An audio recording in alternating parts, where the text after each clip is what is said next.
Red, blue, purple light, friends.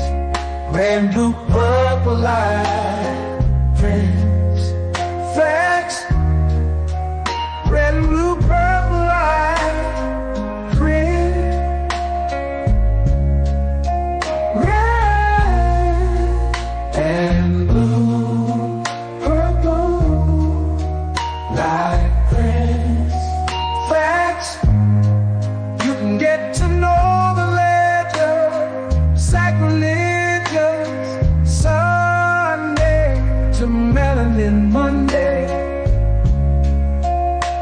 You can get to know the legend, my love.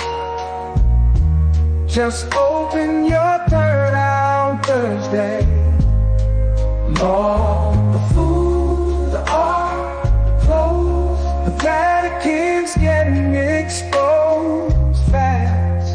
We put the show on the road. You better stay on your toes. I was till the land focused on the ego. Then I open my heart, let go of the ego. Grand after grand, we stacking up these C notes. Facts, facts, yeah. We gon' put this shit on our backs. Facts, facts. We in your city, pull up where we at. Facts, peace, love and light. Peace, love to the family. Peace, love and light. To the family. Peace, love and light. To the family. These days and time, black man, is going to be the time that you have been waiting for. You came here for a reason. Whatever pressure, whatever adversity, whatever the fuck you feel, I don't know what you feel, but whatever you may be feeling is going to push you, and it's going to provoke you, and it's either going to make you or break you, similar to how pressure busts pipes or the shit makes diamonds. Peace to the family, peace to you and yours. Peace to the family, peace to you and yours. Peace to the family, peace to you and yours. Welcome, welcome, welcome, welcome to another episode of Melanin Mondays. You are now rocking with the best. Yes, this is your host for the evening, Brother Red Pillar. Let me know how we sound on the audio. Please let me know how we sound on the audio as we go. You smell me? Let me know how we sound on audio, and then we will get things going. We sound good? That's what I like to hear. That's what I like to hear. All right, now, how's everybody doing on this good Monday? You smell me? How's everybody doing on this good Monday? I hope all is well. I hope y'all all feel great. You know what I mean? I myself, I can't complain. I feel 1,000 times better than I did yesterday. Yesterday was not a good day, but today is a better day. I had the migraine of the century, but I'm better now. I think it was just burnout. You feel me? I think it was just burnout. Sometimes you got to recharge your battery. You feel me? Sometimes you got to recharge your battery.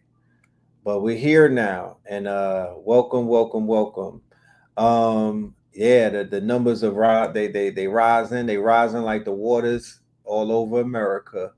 Let's go ahead and do the roll call so we could see who's in the building, and we could tap in and we could activate the grid, and then we could go ahead and get this roll call going. While we wait for everybody to say where they from, we're going to go ahead and get a word from our sponsors. We have sponsors, family. Yes, we do. Shout out to the sponsors. We got Infinite Treasure in the building. Let's go. Trumpet sounds of golden harps. I saw in Zion these crystal balls of lightning. Definition of a crystal: order, symmetry at the biological level. Melanin is a complex crystalline biopolymer. It is found in the nuclei of all cells, and concentrations of melanin may be found in the brain. Melanin is that X factor that opens up those subtle realms and means of communication. Again, intuition, clairvoyance, clairaudience. Yes, I. Crystal balls of lightning, thunder in different sort, 4 and 20 Haitians around this. It was very cloudy, earthquake over the north and the south side, seraphim thrones and Bleh. Shout out to Infinite Treasures. If y'all want to get your onks and your copper work, make sure y'all hit up Infinite Treasures. They got that work, I promise you. All right, so we got Seminole, Florida, land of the flowers in the building. We got Charlotte in the building. We got St. Pete in the building. Okay, so soaking your hands and feet in ice water next time. Dr. Till's Epsom salt. All right. The salt bath is coming up.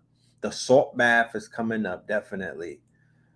St. Pete, Florida, Yaktown, Los Angeles, Ohio, Hawaii, Washington, D.C., Cincinnati. We got Nat Town.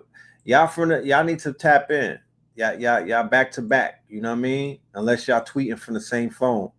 Y'all should tap in. Everybody who's from the same city or state, please. This is a family. This is a network that we running right here. Don't be shy. You feel me? Don't be creepy either, but don't be shy. I need y'all to connect. I need people to link up. You know what I mean? That's very important. Fort Lauderdale by way of Washington Heights, North Las Vegas, Arizona. We got Brooklyn in the house, Raleigh in the house. Shout out to Raleigh. We got Phoenix by the way of Cleveland, Virgin Islands, Seattle in the building, Indiana, East Flatbush, Duval. Travaris, was you at Duval Day? I need some pictures, bro. You know what I'm talking about? That shit look pretty lit. Marietta in the building, Liberty County, Georgia. Where that's at? Phoenix, Arizona, Cincinnati. We got New Zealand. We got New Jerusalem. We got Naptown. Louis in the building, Pittsburgh, Hamilton, Ontario. Dallas is up in this thing. We got New Bedford, Massachusetts. I see, yeah, salute. We see you. White Willow. All right. Oh, you giving out. Yeah, that's what I'm talking about. You giving out neighborhoods and whatnot. Don't be creepy. Whoever sees this, she's in White Willow, respectfully, type shit. You know what I mean? Don't be creepy. Hey, let's link up. Kingstree, South Carolina, Trenton, New Jersey, Raleigh, North Carolina. We got another Raleigh, y'all. We got another Raleigh. We got matches. Central Texas, Sanford. We got B-More, Spartanburg. What up, Spartansburg? 502, Crown Point. Crown Point. You know what I'm talking about? Crown Point. Yeah, it was good to. I saw the pictures at Duval. I saw the sea of brothers and sisters and whatnot. You know what I'm saying? It looked very nice. Very nice. All right. Yeah, what up, Cincinnati? If y'all get enough people, I'll pull up. I'll pull up to the Seven Hills. You know, I've been meaning to want to come out there. So that you ain't saying nothing but a word. You know what I mean? You ain't saying nothing but a word. I need to do a whole Ohio run, to be honest with you. Newark, Earthworks, Serpent Mound. Okay. We was out there 2009, I believe. We was out there doing a damn thing. I will come back for that. Yeah, it was good energy over there. Oakland in the building, Cincinnati in the building, Cincinnati again. Look, what are we talking about? That's what I'm saying. What up to the natty? You know what I mean? Nat time. The big natty in the building. Y'all out here deep. But yeah. What up, Lamb Lawn? What up? Sag Nasty. Michigan. Is that really a true city? Sag Nasty?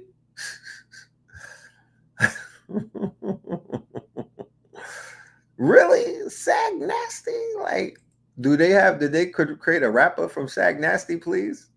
I need to hear what. Oh, Saginaw. Okay. That's the nickname. Okay. I thought that's what was on the driver's license. I'm like, God damn. They got a whole Sag Nasty, and I missed that in all of these years of living. You feel me? How many artists came out of Sag Nasty? They wasting talent if we don't got nobody popping out of Sag Nasty. What the fuck? What the hell? You recently watched 1804. How many people saw me and Blue Pill in the Tariq Nasheed documentary, American Maroon, I believe it was called? How many of y'all seen us in that? We was cooking. American Maroon. I don't know if they promote it anymore. Oh, Draymond is from over there? Okay. Draymond is from over there. Is everybody out there like Draymond? Because I don't know if I'll visit. Because son would be off the chain. Texas in the building. Okay, you saw it? All right. Yeah. That shit was all right. I need more documentaries. I need more. I need more documentaries. I like seeing myself on the big screen. You know what I'm saying? That worked for me. I was like, okay, let's do it again. But yeah, man, lot going on. We had a great show on Saturday. Shout out to everybody that was there live and everybody that tapped in on the replay and whatnot. I really yeah. Y'all was dropping knowledge. Yeah, me and Blue was together going in. We was going in. We was going in like Malice and what's the name? And Pusha T. We was going in. We was going back to back. You don't throw them out. We were going back to back. But it's called American Maroon. I believe that's the name of it. And it just came out 2023 or 4. If I'm not, it's not old. It's one of his newer ones. It might be his last one that he put out. You know, might have been the last one. That's more like back to back, like Styles P and Kiss. Yeah.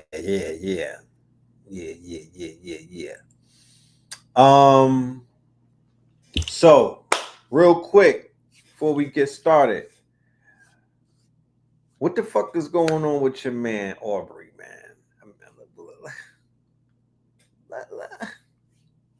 How many people in the audience from the UK? Let's just get this out the way, because I got mad respect for my UK massive. You done know in it. I went to the UK. I actually walked the streets of the UK. You know, the first place that we went was Brixton, because you know wherever I go, I gotta tap in with the trenches. We went to Virgin Birmingham, and we renamed it Birmin Veg. We went to we went to Leeds, Croydon, Brixton. We was all over that place, you know.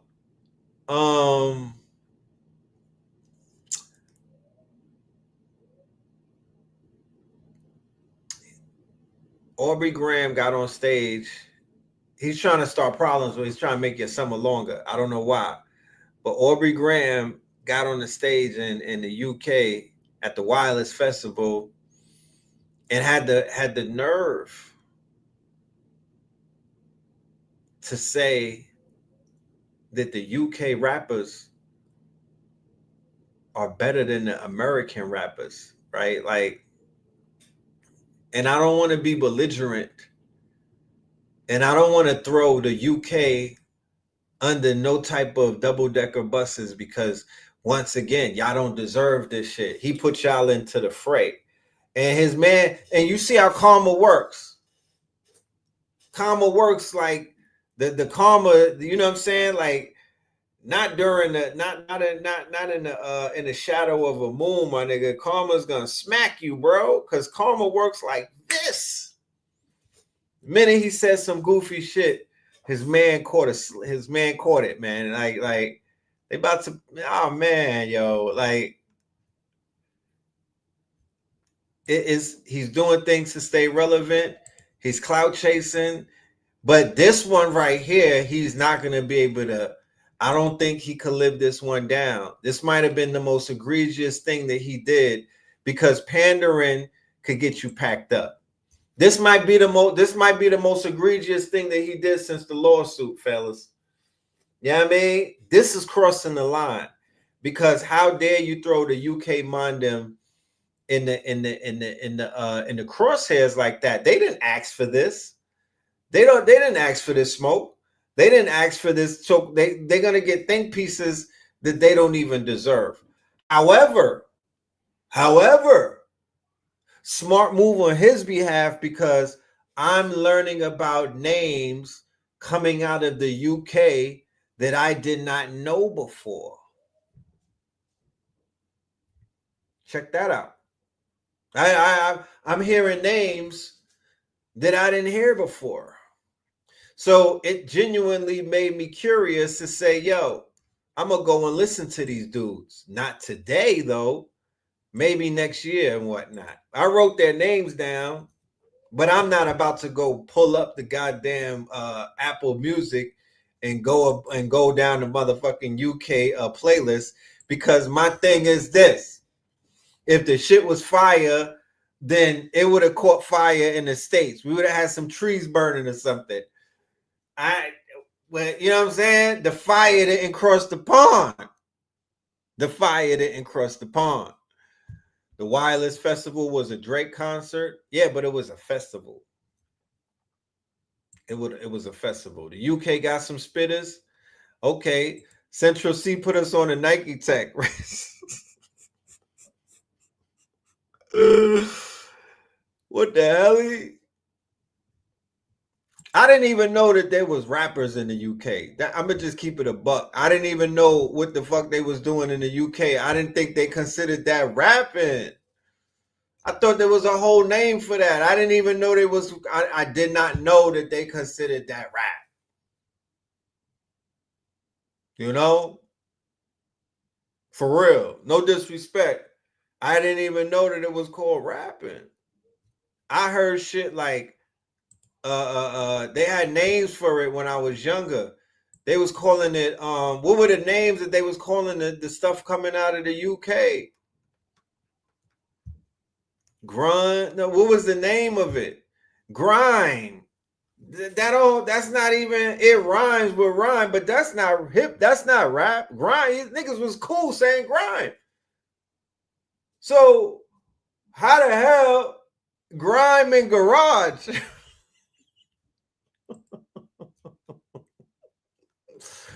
21 Savage is not a UK rapper, niggas. You can't claim him. The fuck? And don't ever in your fucking life bring up 21 Savage like he's a rapper. Nigga, 21 Savage ain't no rapper in America. He got some slaps, but he ain't no rapper, bro. He don't got bars. Don't do that to me. Don't say that. Respectfully, my niggas. Like, we're not going there.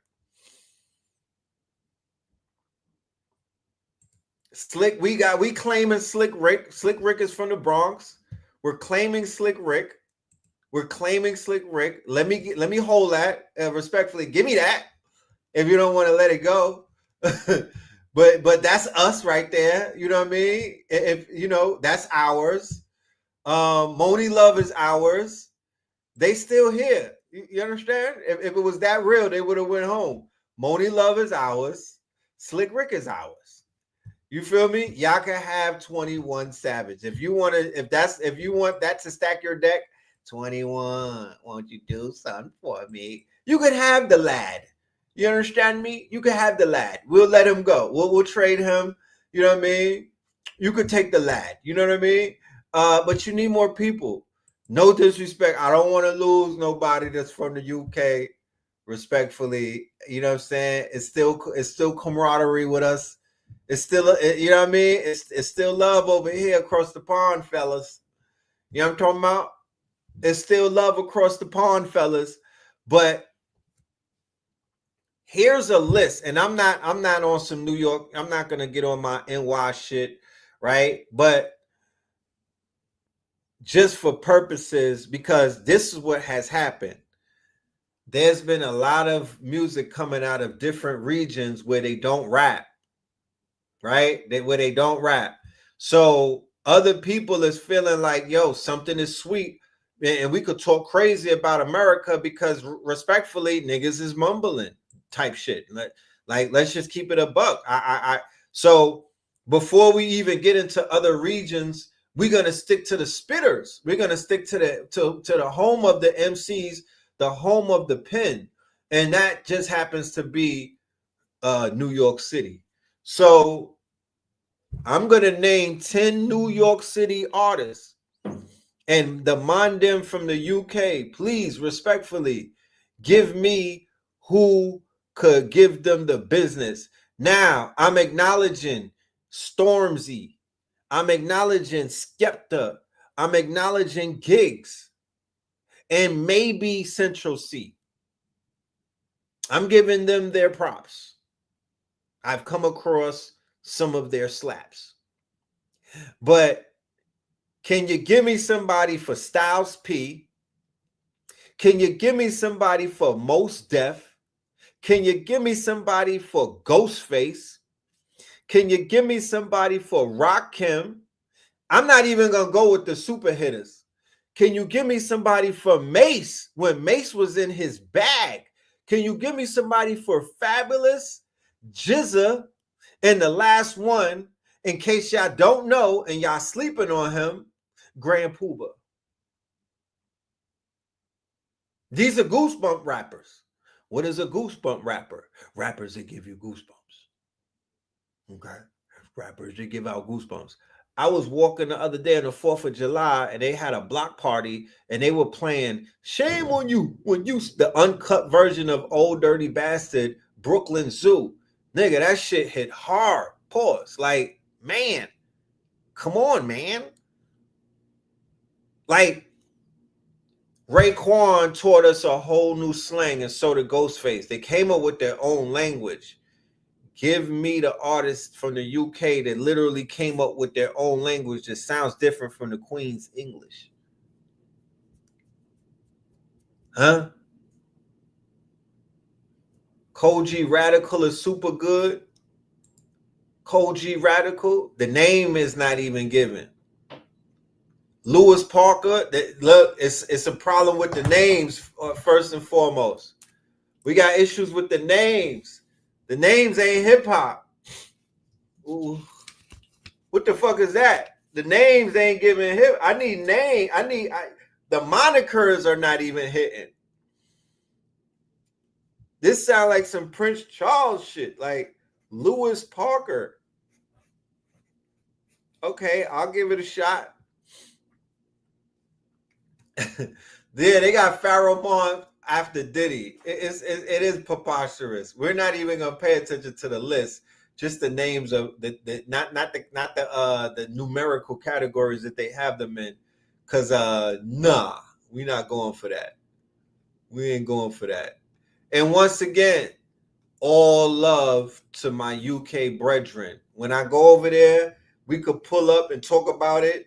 Don't try to poke me with the blade though, man. Don't try to run down on the guard. I'm not starting no troubles. Y'all should blame Drake for this shit.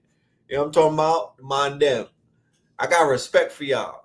I just didn't know that I didn't know this was even a conversation. This is new to me. This is new to me. Yeah, no Tupac. Tupac is an East Coast artist. He was born in New York. Heavy D didn't make the list. Now I thought did I see Heavy D up there? Yeah. How the fuck did Cardi B make the list and Heavy D didn't? I don't know. They definitely stay sleeping on Lord Finesse. Lord Finesse is who had Big L in his bag. What up, Nate? Lord Finesse is who had Big L in his bag. That was a real spitter right there with mad motherfucking punches. No, Redman is from Jersey. And they would argue and say Heavy D is not considered New York because Mount Vernon, but then Styles P is there and Jadakiss is there. So yeah, there's some contradictions taking place type shit. You know? But that was crazy. But what's even crazier, because I guess we got that conversation out the way. I was hoping to have a little bit of dialogue with my overseas brethren, but nobody is throwing no names out there. And I guess, you know, New Yorkers in particular are hip hop snobs. Where do you domicile? Where do you live at to say something like that? What do you mean? Doom is Haitian. I believe Doom is Haitian. Yes, his peoples is from Haitian. Oh, Dave. That's the name. I rock with Dave. I rate Dave over Central C, kinda, maybe. Just I like his swag. I like his swag. So we got Dave, we got Skepta, we got Gigs. You know what I mean? They got verses, but I don't know if I don't know if it's like I need to drop everything that I'm doing. They got verses, but I don't know about all that, man. What do we? I rocks with Dave. I like Dave as an actor too. He did his thing in that TV series on Netflix. What was that with the something boys? Top something.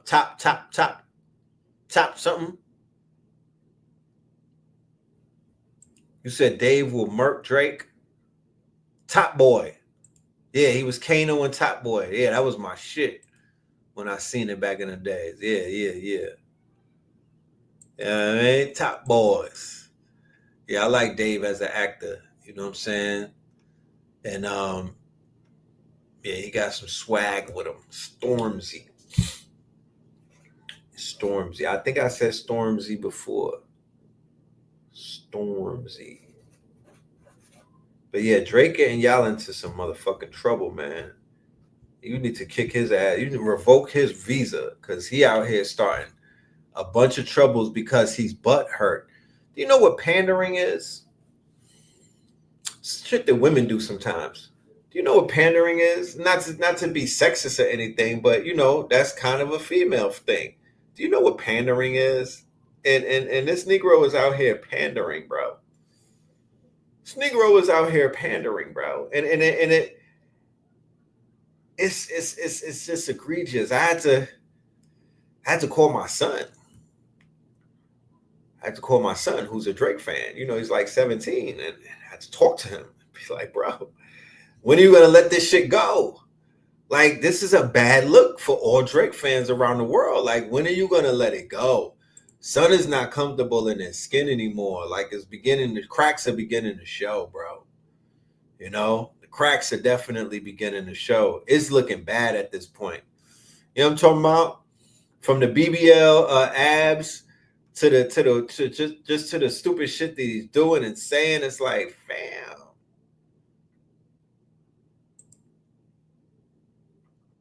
New York is ground zero, and New Yorkers are accustomed to pure form. That's right. New Yorkers, I could admit that they have gotten so far away from their original form.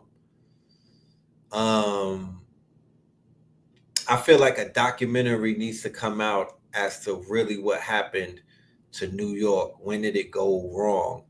I remember the shit went left when they came out with an artist called Mims. And it was a song called This is Why I'm Hot.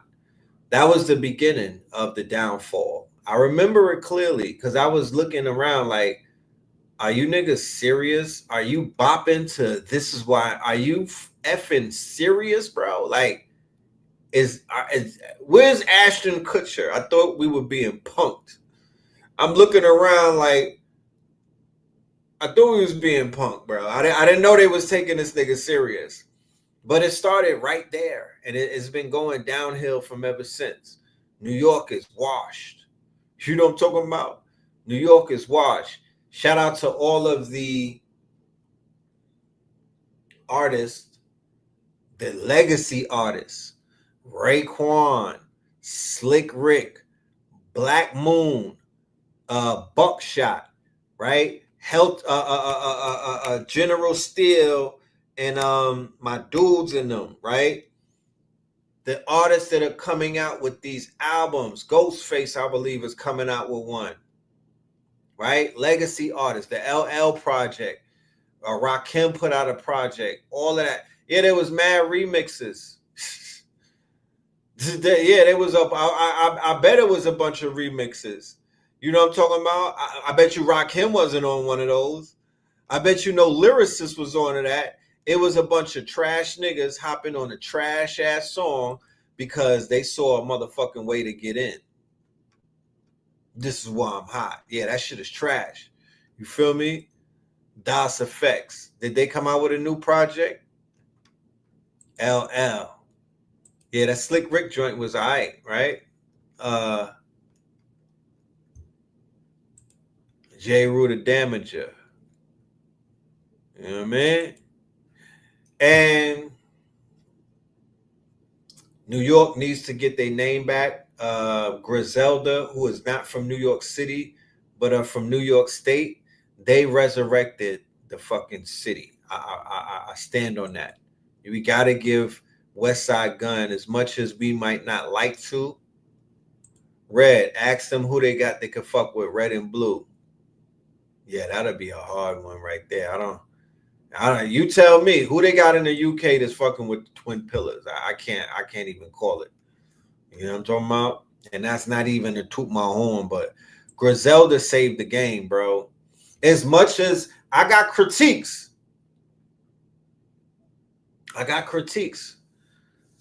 but Griselda saved the game.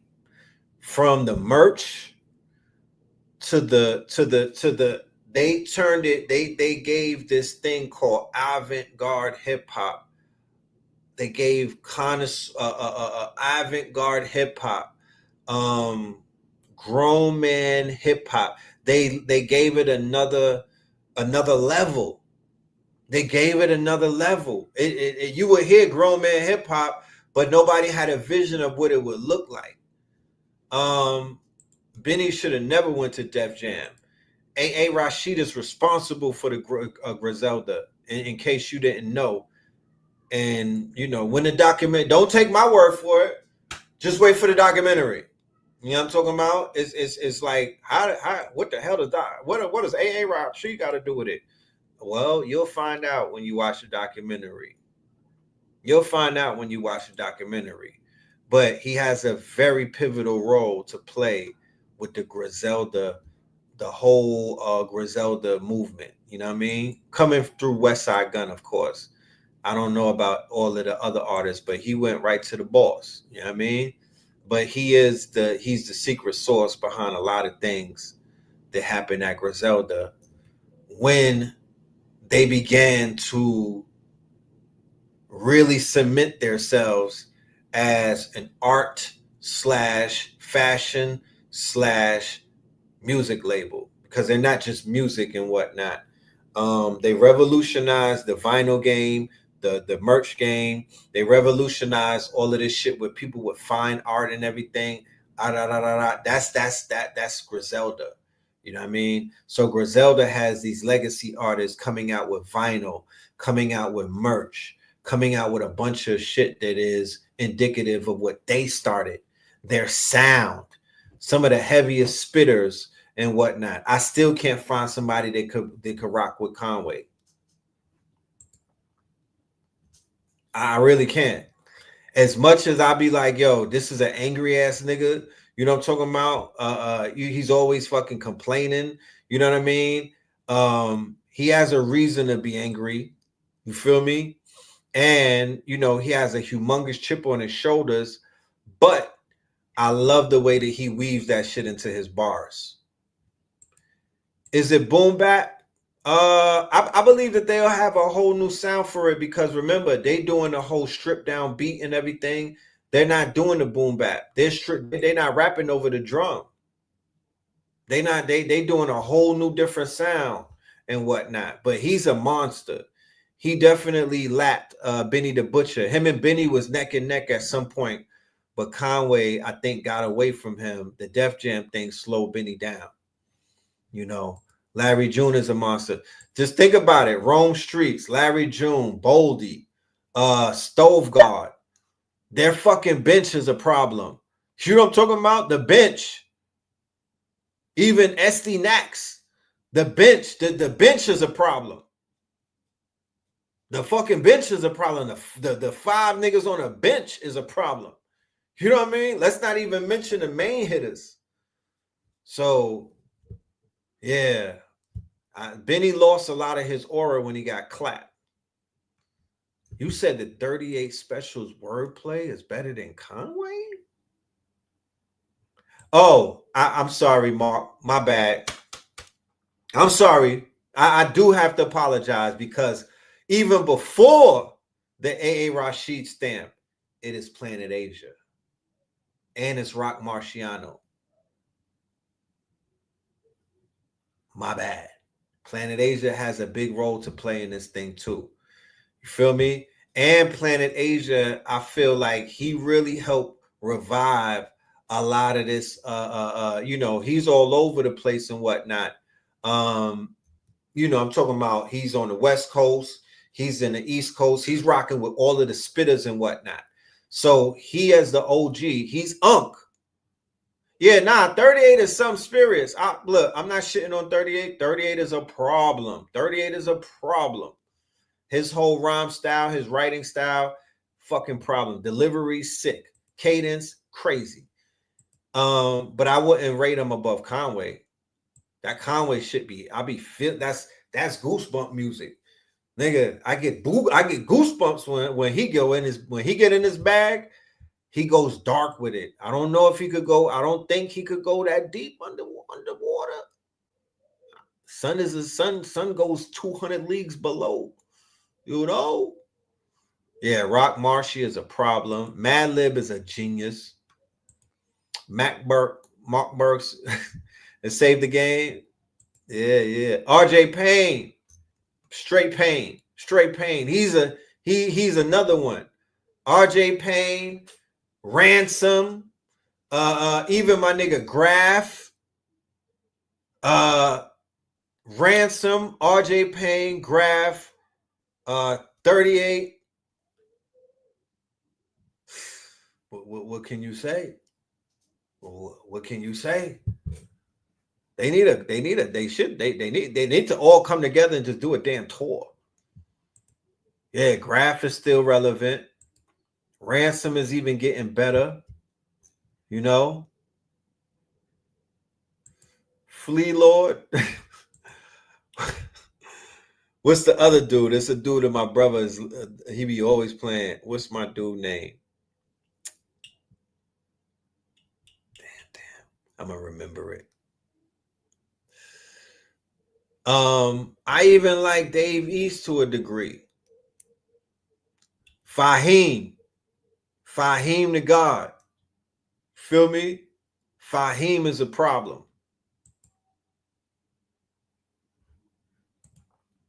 You want a Planet Asia, AA, and Pillars in a posse cut? Yeah, that would. Yeah, Lloyd Banks is a problem too. Roy Bay, what up? Yeah, Lloyd Banks is a problem. Check this out. Let me play this and then let's talk about it. Check this out. I was bumping the New Clips album today, and it made me realize something.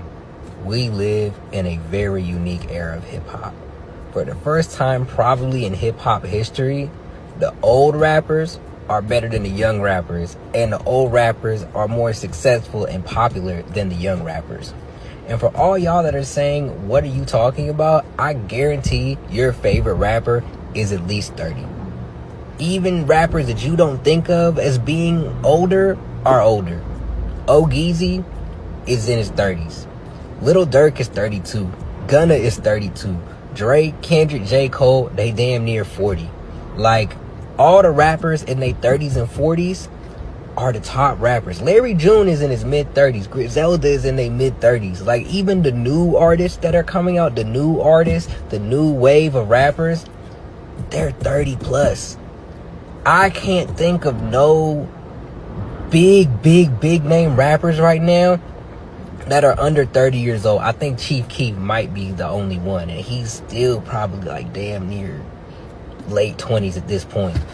I can't think of any really top rappers that are not at least 30 years old. And I don't think that has ever happened before in the history of hip hop, where the 30 plus to 40-year-old rappers are the ones dominating the game, and the young teen and 20-year-old rappers are the ones that can't catch a break. This is unprecedented. So this is like a crowning achievement moment for me. Like, this is almost like a full circle moment. We were advocating for our quote unquote peers, right? We were advocating for our peers who were being overlooked. Just a few years ago, they were saying, yo, y'all don't got nothing to say. Y'all trash. You're old heads. Go tuck yourselves in somewhere. Like, we were literally being written off, us old heads. And to be honest with you, the old heads wasn't bringing it. They wasn't bringing it. Wait, Fahim is Mac Hami's brother? I didn't even know that. That's crazy. They wasn't even bringing it. Right? And it seemed like the people who they were perceiving to be eating and whatnot, because the perception was, oh, the young niggas is eating big time. You know, they had the money phone. They do the money spread. They on IG. Find out those is lab diamonds. Find out those was lab diamonds. Mosenites. And I'm talking about, find out that money stack came out of Amazon, nigga. That's prop money. Everything was fake, even the designer. So you mean to tell me that these niggas was out here hummer stunting? The numbers wasn't real. They had the cubic zirconias going crazy and whatnot. The women that they was around wasn't real, nigga. The numbers was fake. The followers was fake. Nigga, the YouTube views was fake. It was a lot of fake shit taking place, and people began to realize, hold on, this shit is not what I think it is. Meanwhile, quietly, when nobody was looking, all of these legacy acts was getting booked overseas. They was doing numbers. You feel me? They was dropping motherfucking vinyl and whatnot. They were doing quiet numbers. You know what I'm saying? Then they started going out on tour and whatnot. Then the tours was hitting. You feel me? Then LL dropped. Then motherfucking Killer Mike won 3 Grammys. Then Andre 3000 dropped some shit playing a flute. You know what I'm talking about? And then the old heads started becoming more relevant. Griselda started becoming more mainstream and whatnot, to the point where anytime that a major artist who's a real rapper drops an album, it's a flex to have anyone from Griselda on your album. You can't really put an album out and have nobody from Griselda. Did anybody from Griselda show up on the Clips album? Yeah, Stove God niggas. So it's like, yeah, Nas done dropped 6 albums. I'm sorry. See, I'm out here speedballing. Nigga, it was Nas that set it up. I'm sorry. And he did say that in the Clips. It was Nas that set it up with King's Disease. He was the one that changed the course. You feel me? Nas was the one that changed the course with the King's Disease 1, 2, and 3, right? Rocking with the young boy, Hit Boy.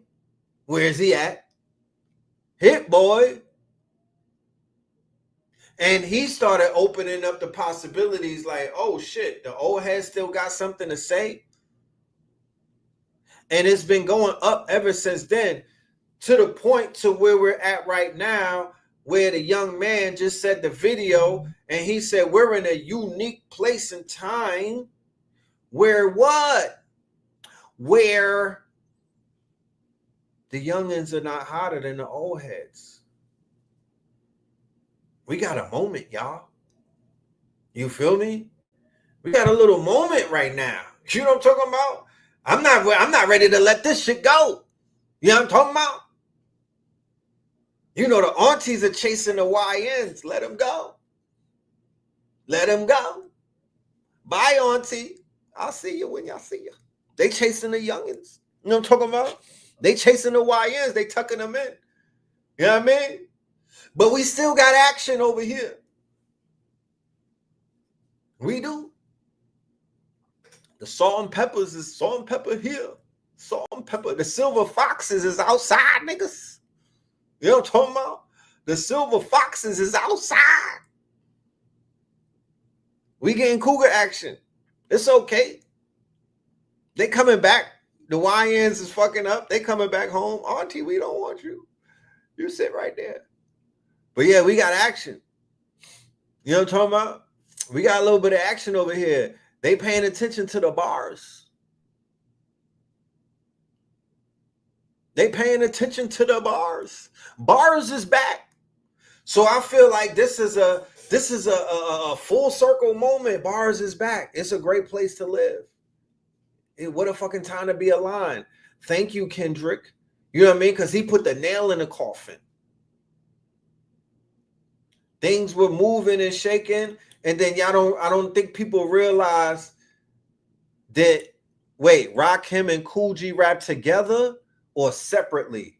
Because one of the producers that I work with, he just put out a Kool G rap album. I didn't hear nothing about them together.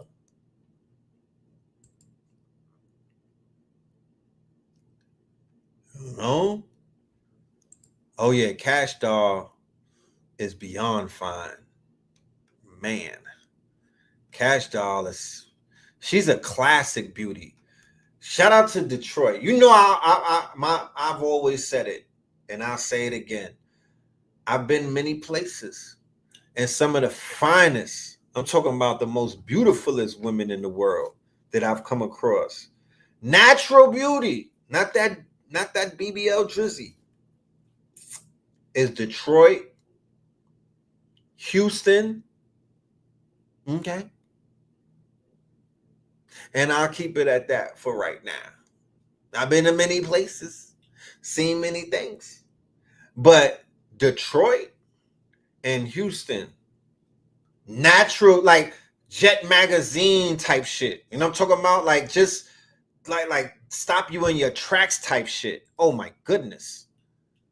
Like the phenotype, the bone structure. You know what I mean? Like classic FBA fucking, you know what I mean? Jane Kennedy. I mean, fam. You got to throw Florida in there. I mean, come on. You know, I've been in Miami. You can't shit on Miami. But Miami is a little BBL'd out. You know what I'm saying? It'd be a lot of work in Miami. It's not a lot of natural. I'm talking about natural scratch roll. You know what I'm talking about? You know what I mean?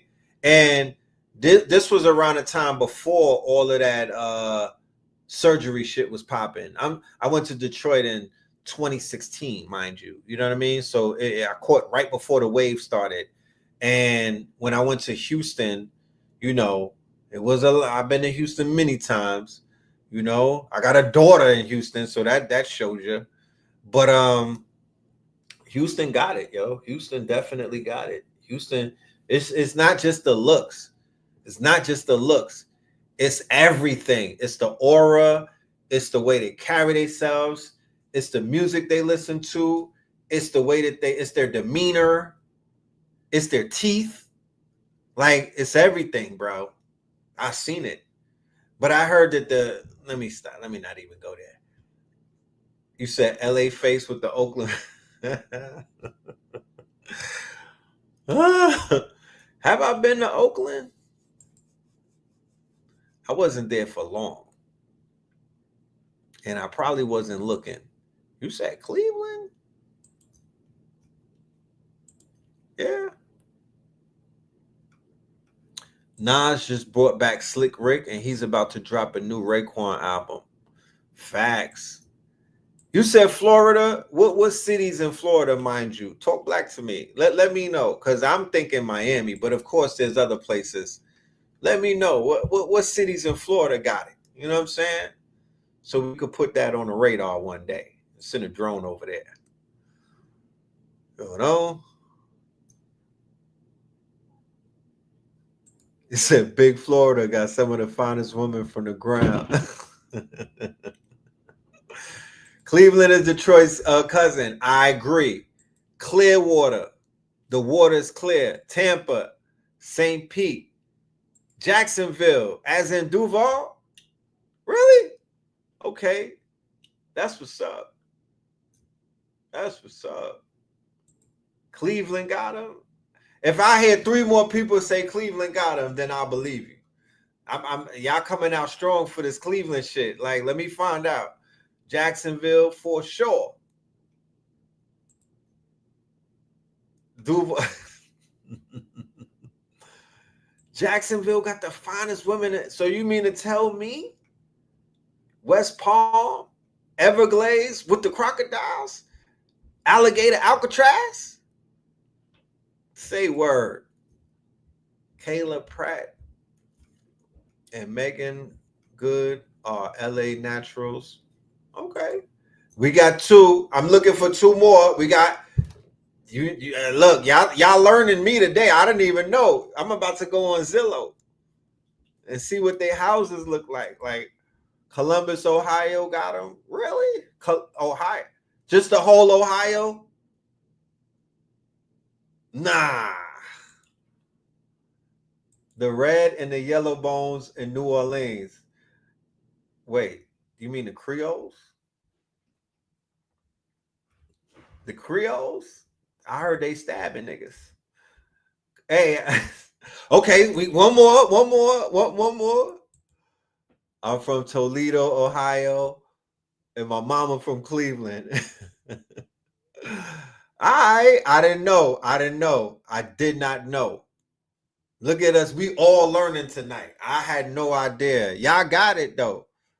Y'all got it, yo. Y'all on my head top with this Ohio shit. I had no idea. I thought that's where the Mounds was. You know what I'm talking about? I knew that LeBron was from out there. I didn't know that y'all had the baddies and whatnot. But Savannah, his whiz, ain't she from Ohio? His wifey? You know? Halle Berry is from Cleveland. Stop playing. And I love her beauty. I love her beauty. She has a black woman beauty that's like classic. You know? Detroit, I gave y'all a fucking layup, bro. I gave y'all a no-look layup. You know what I'm talking about? Yeah, he used to get it out of Cameron said he was getting it in Ohio. I guess that's what he was talking about. He was getting it in Ohio. You know? Which bet? Paula J. Parker is from Cleveland. Blessings. In Vogue is from Oakland. Who? Dawn. That was her name. What was all of their names? I was an In Vogue super fan when I was younger. Super fan. Damn, so they got all of that. Oh man, I had no idea. All I know is the drill rappers out of Jacksonville. I just thought it was a bunch of killers coming out of Jacksonville. I had no idea that y'all was out there killing around all of them beautiful women. Y'all need to put the guns down and go marry something. You know? And I'm not taking nothing away from no other states, mind you. If you think that you're being overlooked and neglected and whatnot, that is not what's happening right now. That is not what's happening right now. You know what I'm talking about? We're not doing that. We're paying homage to some cities that I've recognized that has, they got some major players. They got some major work out there. You know, they got some major work. And yes, I am taken. I'm just out here. I'm helping my fellas out, man. I'm just helping my fellas out. Fellas, go ahead, man. Go on Zillow and check out the house prices. Y'all might want to the house prices. You might want to pack up the Toyota and head out to Ohio, my niggas. Go find you the wifey that you've been looking for. Adina Howard's from Dallas. Whoo! All right, so on some Texas shit, Dallas or Houston? I already seen the poll. Dallas or Houston? Let me know. Dallas or Houston? You said we need to get Cambada to marry Maya. You mean Maya, the R&B chick? What the hell? Where does that come from? You said Crunch Fitness, Atlantic Boulevard, Jacksonville. Well, he dropping locations. He dropping locations on you dudes. Yeah, there's a lot of that's what I'm saying. Scary. Shit scary. Oh, scary. He says Cincinnati got some baddies. I'm telling you, don't come because you might sue the city for neck cramps. What, from going like this? Huh? Wait, what? Oh my goodness, I didn't know that. What the hell they out there doing? Oh, I Shay Noir is one of the best storytellers. She is a problem. I like Keisha Plum as a poet. Shay Noir or Shay Noir, she's a problem. Who else? I like the girl Armani Caesar. Kind of. You know what I'm saying? I'm not crazy. It's not like if I see her drop a song, I'm running to press play. So we say all of that, and then somebody just comes in with the low blow. New York women look hard. LOL. I'm gonna let that sit right there for a minute. You know what I'm talking about? Rhapsody is fire. What happened to Scarlett? I unfollowed her, and her whole career just went into a stalemate. I had to put a public post up like, yo, I'm unfollowing Scarlett right now, fellas and ladies. I was riding for Bay, you know what I mean? But then she got a G-string on.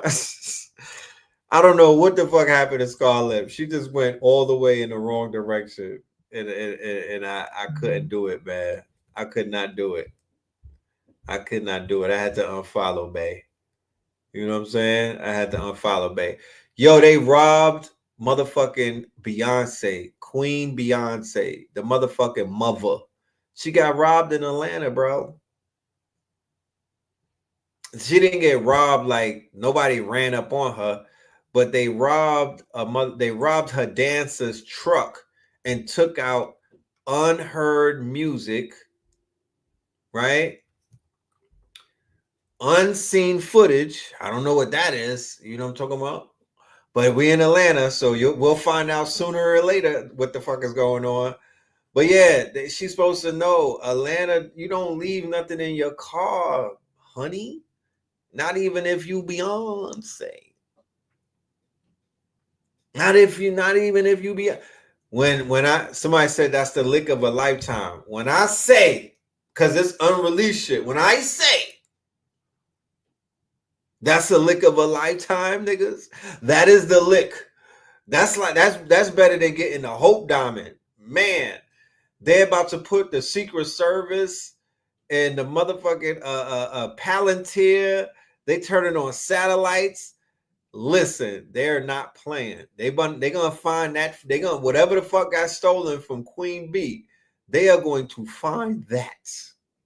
Believe you me. Or they're gonna play a pretty penny to get it back. But yeah, somebody hit a lick. You know what I mean? They hit it. All of that money that she made, she was touring out here for 4 days. She gonna give all of that back to whoever the fuck took her property. All of that tour money going to the motherfucking ransom. Because if you know like I know, she might have had a motherfucking whatever was on that tape. She want to get that back immediately. You know?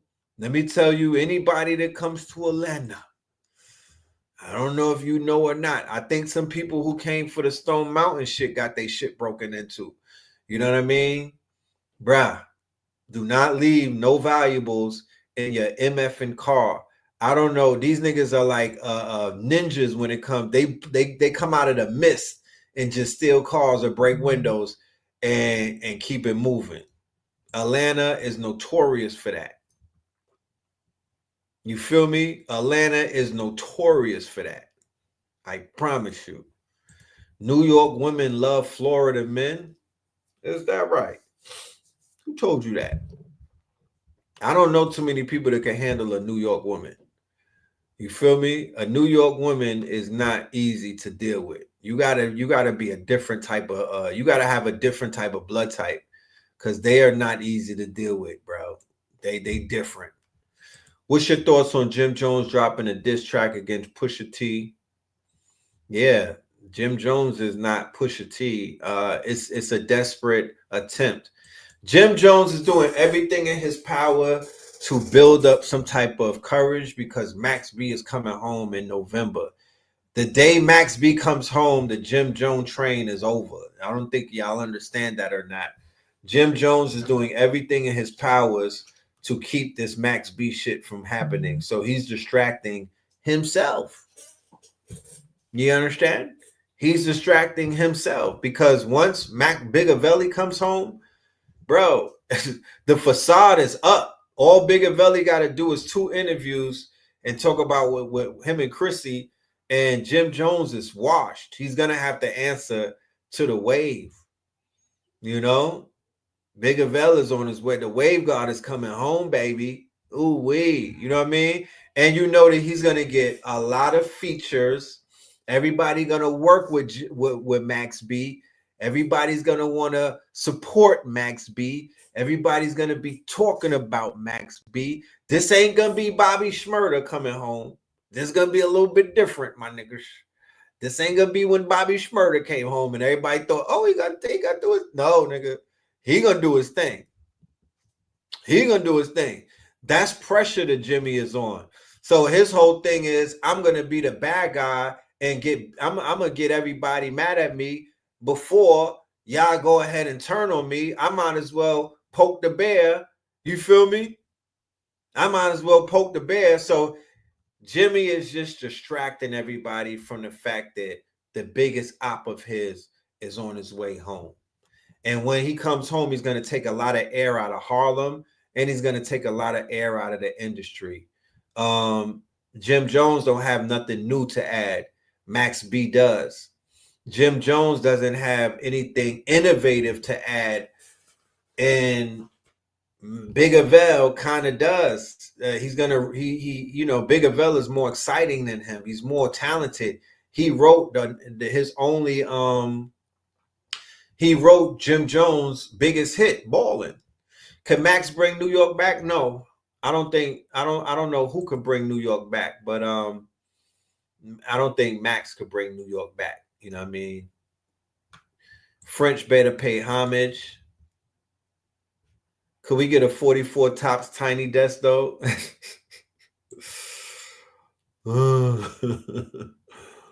That'd be dope. You know? Rest in peace. I have to say this. Remember I was telling you a lot of people are making transition and whatnot. Rise in power to my dude Ray Dijon, who is Ray Dijon is a staple in New York culture, New York hip hop culture.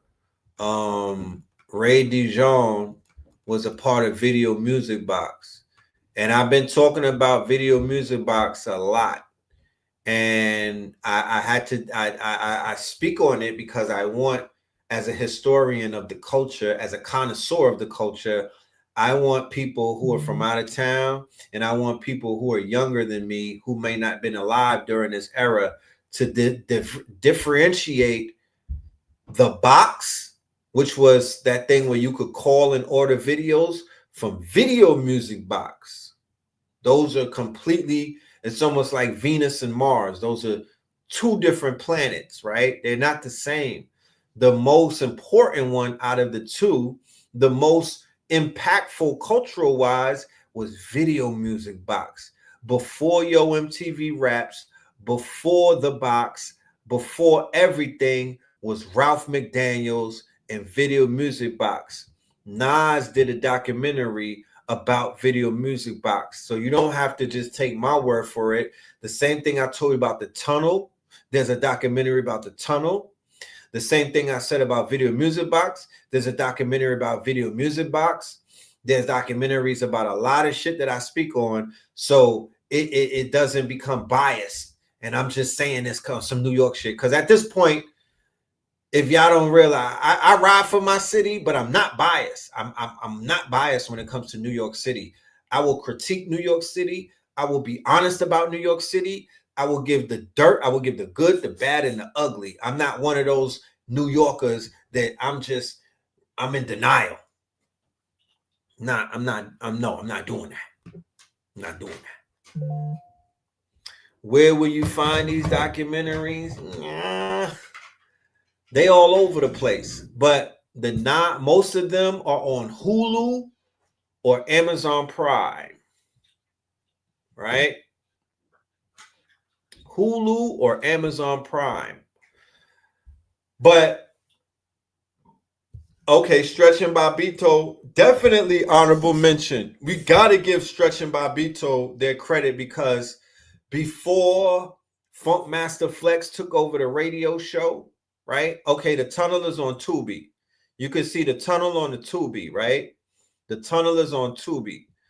Before the radio DJs took over, like Funk Master Flex on Hot 97 and other things, where Funk Master Flex was like the prime time. That's when they didn't have hip hop on prime time until like, around there. But Stretch and Bobbito, along with Mr. Magic, these were the people who were breaking hip hop on the radio when you had to have a tape recorder and you had to record the radio show, because that's what you listen to up until the next week. So you hear new music because they were breaking artists. So this would be the first time you heard Scenario. This would be the first time you heard Das Effects. This would be the first time you heard something. And then Video Music Box was where they broke the videos. So you hear the music on Stretch and Bobbito and you see the video on Video Music Box. They didn't have no other video channels. If you made it to Video Music Box, you was already a star. Straight like that. That's how ill it was. If you made it to Video Music Box, nigga, you was an immortal living amongst mortals.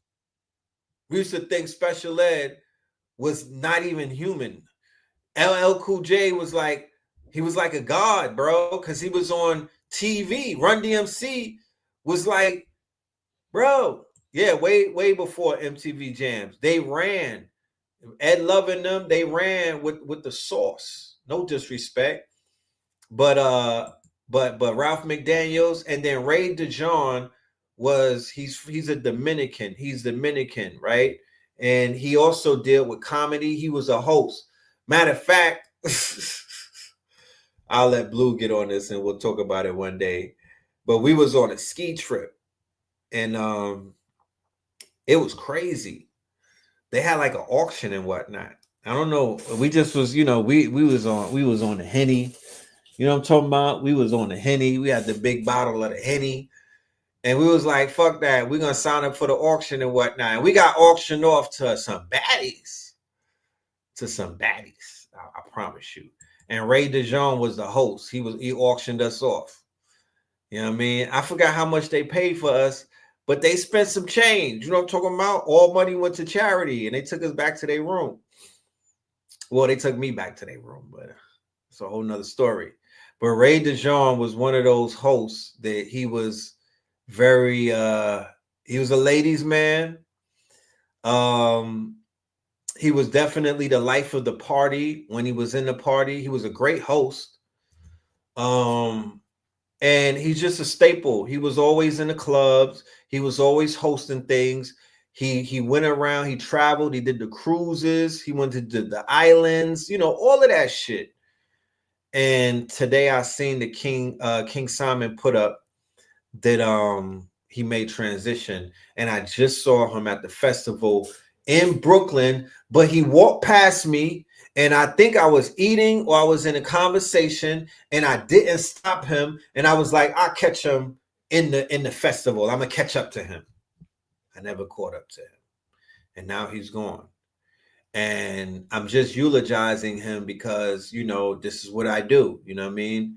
I got to give people their I got to speak on people when they make transition because,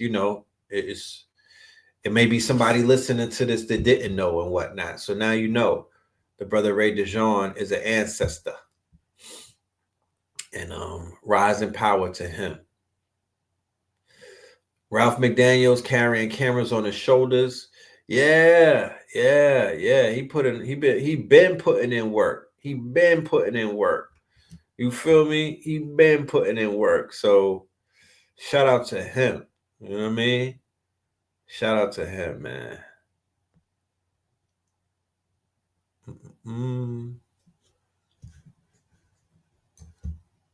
But I don't think we went into I don't think that we finished this conversation right here. Something. Live in a very unique era of hip hop. I wanted to know, am I wrong? And are there some real lit youngsters out there that I might be overlooking? Like, is there some fire ass teeny boppers that got bars that are rapping their asses off outside of the 4-man group? What is that? Contra? What's their names? Contra? The Raskar sons in them. I didn't see any feedback in the chat after the clip where people were like, nah, he's not, he's wrong. Little Half Dead is fire. You know what I'm saying? He's from out here in Cleveland, Ohio. And it made me realize something. You know what I mean? And niggas, they just was quiet on that. Yeah, Coast Contra. They lit. Nah, they got bars. I ain't gonna, they lit. JID. I'm tired of niggas bringing his name up, but whatever. He all right. Kenny Mason, never heard of him. Boss Mandilo, stop. Stop playing.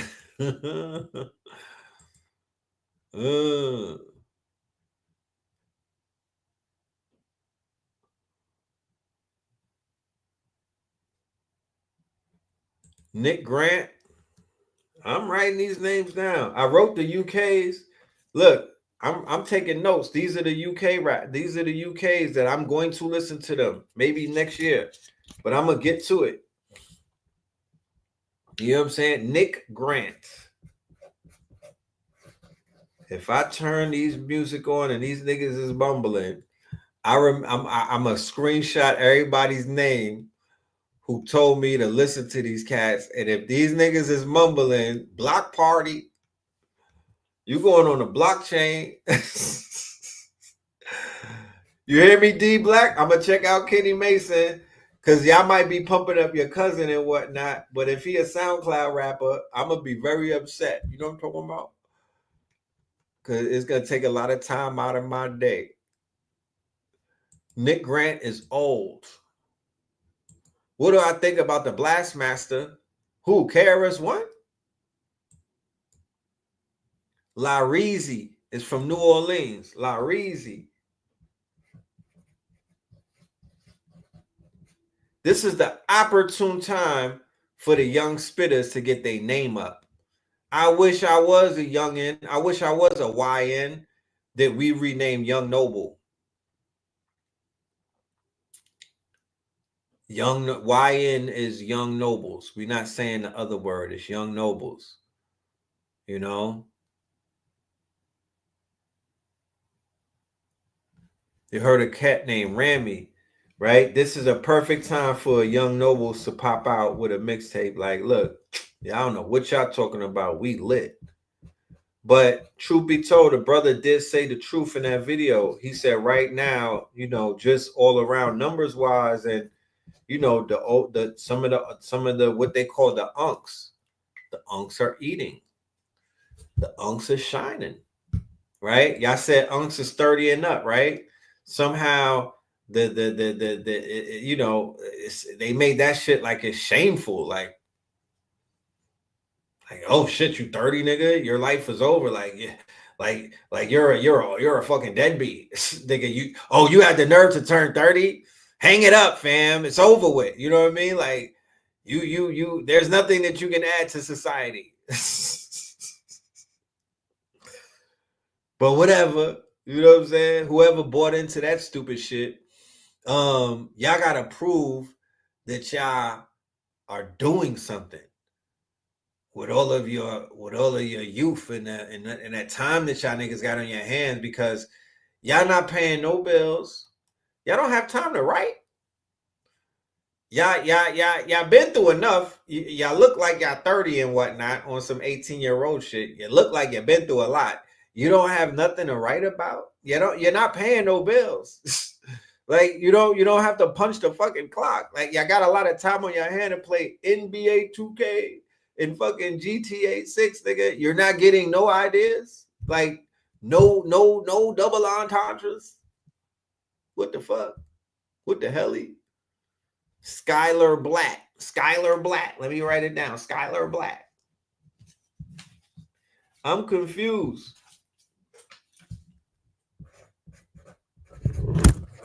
Because I shared with y'all before that I was on stream one day, and they had like a rap battle. Plaque Boy Max, who just disappeared out of nowhere. Plaque Boy Max. Okay, knowledge reigns supreme over nearly everyone. Yeah. I mean, come on, KRS One as an artist. KRS One. You what? Like what can I say about KRS One as an artist? The impact that KRS One had when he was coming up, right? With my philosophy, after Scott LaRock got killed, and everybody didn't know what was going to happen with KRS One, because Scott LaRock was the first rap artist to ever die. Nobody was used to that. We didn't have a reference point as to what to do when they kill a rapper. Scott LaRock is the DJ, to be honest. He wasn't even a rapper, but it was the first one of the golden era to die.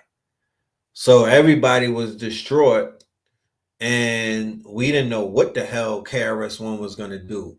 And then I turned on Video Music Box one day, and there's a song called I Think Very Deeply. In about 4 minutes, the teacher is about to speak. And then the beat drop. Let us begin. Man, that was a cultural moment. I wish I was alive for it. That was a cultural moment right there. The video was black and white. I got a brother, Kenny Parker. He's much darker. And I see you. All they think we do is eat chicken and watermelon, talk broken English and drug selling. And he was teaching. He was, bro, goosebumps. Straight goosebumps. You feel me? Straight goosebumps. Crazy. You know? Crazy. And then it came out with self-destruction and all of that. Self-destruction. So Son was a problem, and he was bodying. So before that, there was a diss song that came out that said the bridge is over, and everybody. I remember I was going to Jackie Robinson 320 and whatnot. I was a little youth, you know what I mean. And then I remember we would go to like. And then when you get to school like 7 a.m. or 7:30, everybody be outside. And before they ring the school bell, we just be congregating, and everybody be congregating and talking and shooting the shit and whatnot. So people was like, yo, did you hear that song that came on Mr. Magic last night? Once again, the way that we spread the word of mouth about how the music, it would be in the daytime or at lunch. And we would be talking about the music that was on the radio the night before, and somebody would have the tape deck, right? And then we would have either Walkman or boombox, or like a small tape recorder to play the music, and everybody be listening to it. So they like, yo, they got somebody that's dissing New York, and it's called The Bridge is Over. It was like, no, it was called the South Bronx. No, it was called the Queens niggas. Whatever the fuck Queens niggas was doing. whatever MC Shan and them niggas was doing, and they was like, what they did some Brooklyn, now they did some the Bronx. Mind you, I live in Flat. This is Crown Heights. This is right where the Blickies are from, Ebbets Field, right where the Dodgers used to play baseball, right in Brooklyn and Crown Heights. That's where Jackie Robinson 320 is. If anybody live around there, remember they used to bake the bread and whatnot. So in the morning, you have this smell of freshly baked bread. It smelled great over there, but it was wild dangerous. You get your shit tooken. Then a few days later, they come out with this guy named KRS-One, and he's like, biddy bye bye bye. He biddy bye bye bye. So he's doing a hip hop reggae or hip hop dance hall fusion. Mind you, I'm in Crown Heights. I'm with mad immigrants, right? These are all first generation, second generation. Like, remember, hip hop was our thing, but we also listened to the dance hall because it was huge back then, right? We talking Buju, Shabba Ranks, all of that type shit, right? Okay, yes, QB was the Juice Crew, and the Juice Crew was a problem. The Juice Crew had the spitters. The Juice Crew looked tough in the videos. The Juice Crew had trunk jewelry. They looked scary and whatnot, and they had bars. And if my memory serves me correct, they had the motherfucking Big Daddy Kane with them. They had Cool G Rap, niggas. Nigga, these was hitters. These were not to be fucked with. You know what I mean? Like, these were some hitters. But KRS-One came with the Bridges Over body bag. Yeah, the Symphony Boys. If anybody remembers, the Symphony was the hardest video for maybe 10 years until somebody took that out. The Symphony, nigga. They was a problem. They was the toughest niggas. And then this one dude came through and crushed the whole shit with the Bridges Over. And then he backed it up with another one. So this is how we meet KRS-One as a battle rapper who basically took over. He took on a whole borough. He took on a whole borough. You know what I'm talking about? He took over a whole borough and bodied them. Oh, word? Big Daddy Kane on 125th? We're at Apollo. I told y'all about Big Daddy Kane back in the days. I shared with you that before there was a Jay-Z,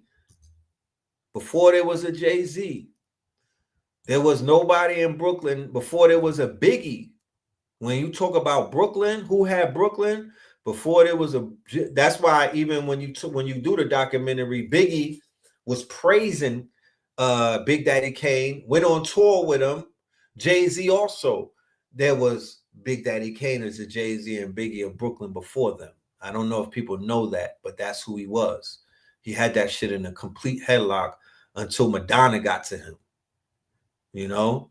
But yeah, KRS bodied them with the Jamaican flow. Straight up. He bodied them with the Jamaican. They didn't have no, you know what I mean? It was Queens and everything. So they didn't have that element. He basically pulled out a secret weapon, was the Jamaican flow. That was kind of his advantage point. They couldn't touch that. And that was around the time when the Shower Posse and the Jamaicans was really making a name for themselves. So they was low-key kind of scared of the Jamaicans in New York. You know what I mean? They had a reputation. So he had that reputation backing him when he came down on him with the mother bye. Niggas was shook. Niggas was kind of intimidated. You know?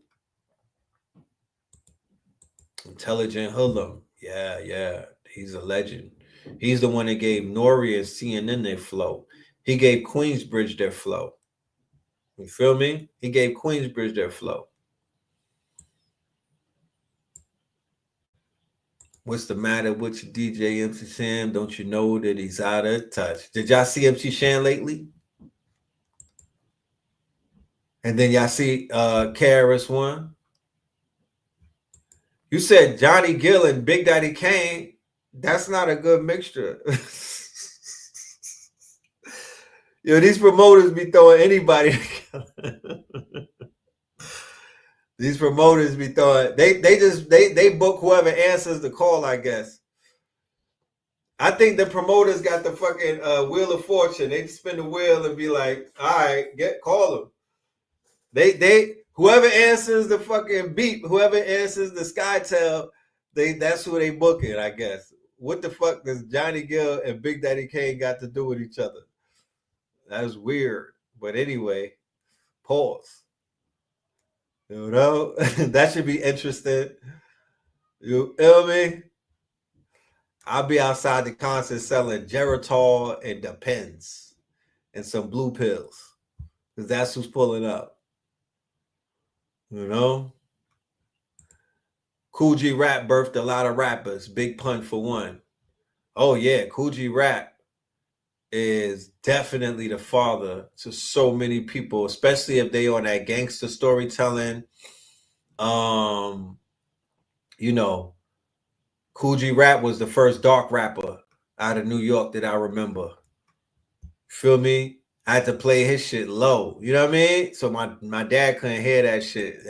His shit was X-rated. You feel me? He was one of the few that was really like uncut with his shit. And he was so vivid with the storytelling. Like you really thought that you was killing the mafia too. Like you thought his shit was he was running from the mafia. He was tying them up and everything. And to be honest with you, that's what the 1970s gangsters was doing. Like when you watch Godfather Harlem, they was going up against the mob, like the real hitters and whatnot. Yeah, Talk Like Sex. That was my sex ed, bro. That and fucking she had crabs with spears and Indian drums. Yeah. Slick Rick. I heard that there was talk of a super group. I gotta hear the song first. Was Biz Markie mentally ill? No. He was just, he was eccentric. So we're just not gonna mention AZ. Now, there's 2 AZs in New York, right? And only my real rights know that when we was Just Ice, he was the enforcer. That Just Ice is the enforcer, and so is King Son, the God Bodies and whatnot, but they will also pop your top, snap your chain, and fold you up. So there was 2 AZs in New York, right? And they both rap, right? So my real rights know Video Music Box days, right? There was a video with AZ. This is Alpo AZ, the same nigga that y'all saw in Paid in Full. And I don't know what was his name? Ace. He was Ace in Paid in Full. But they put a video out.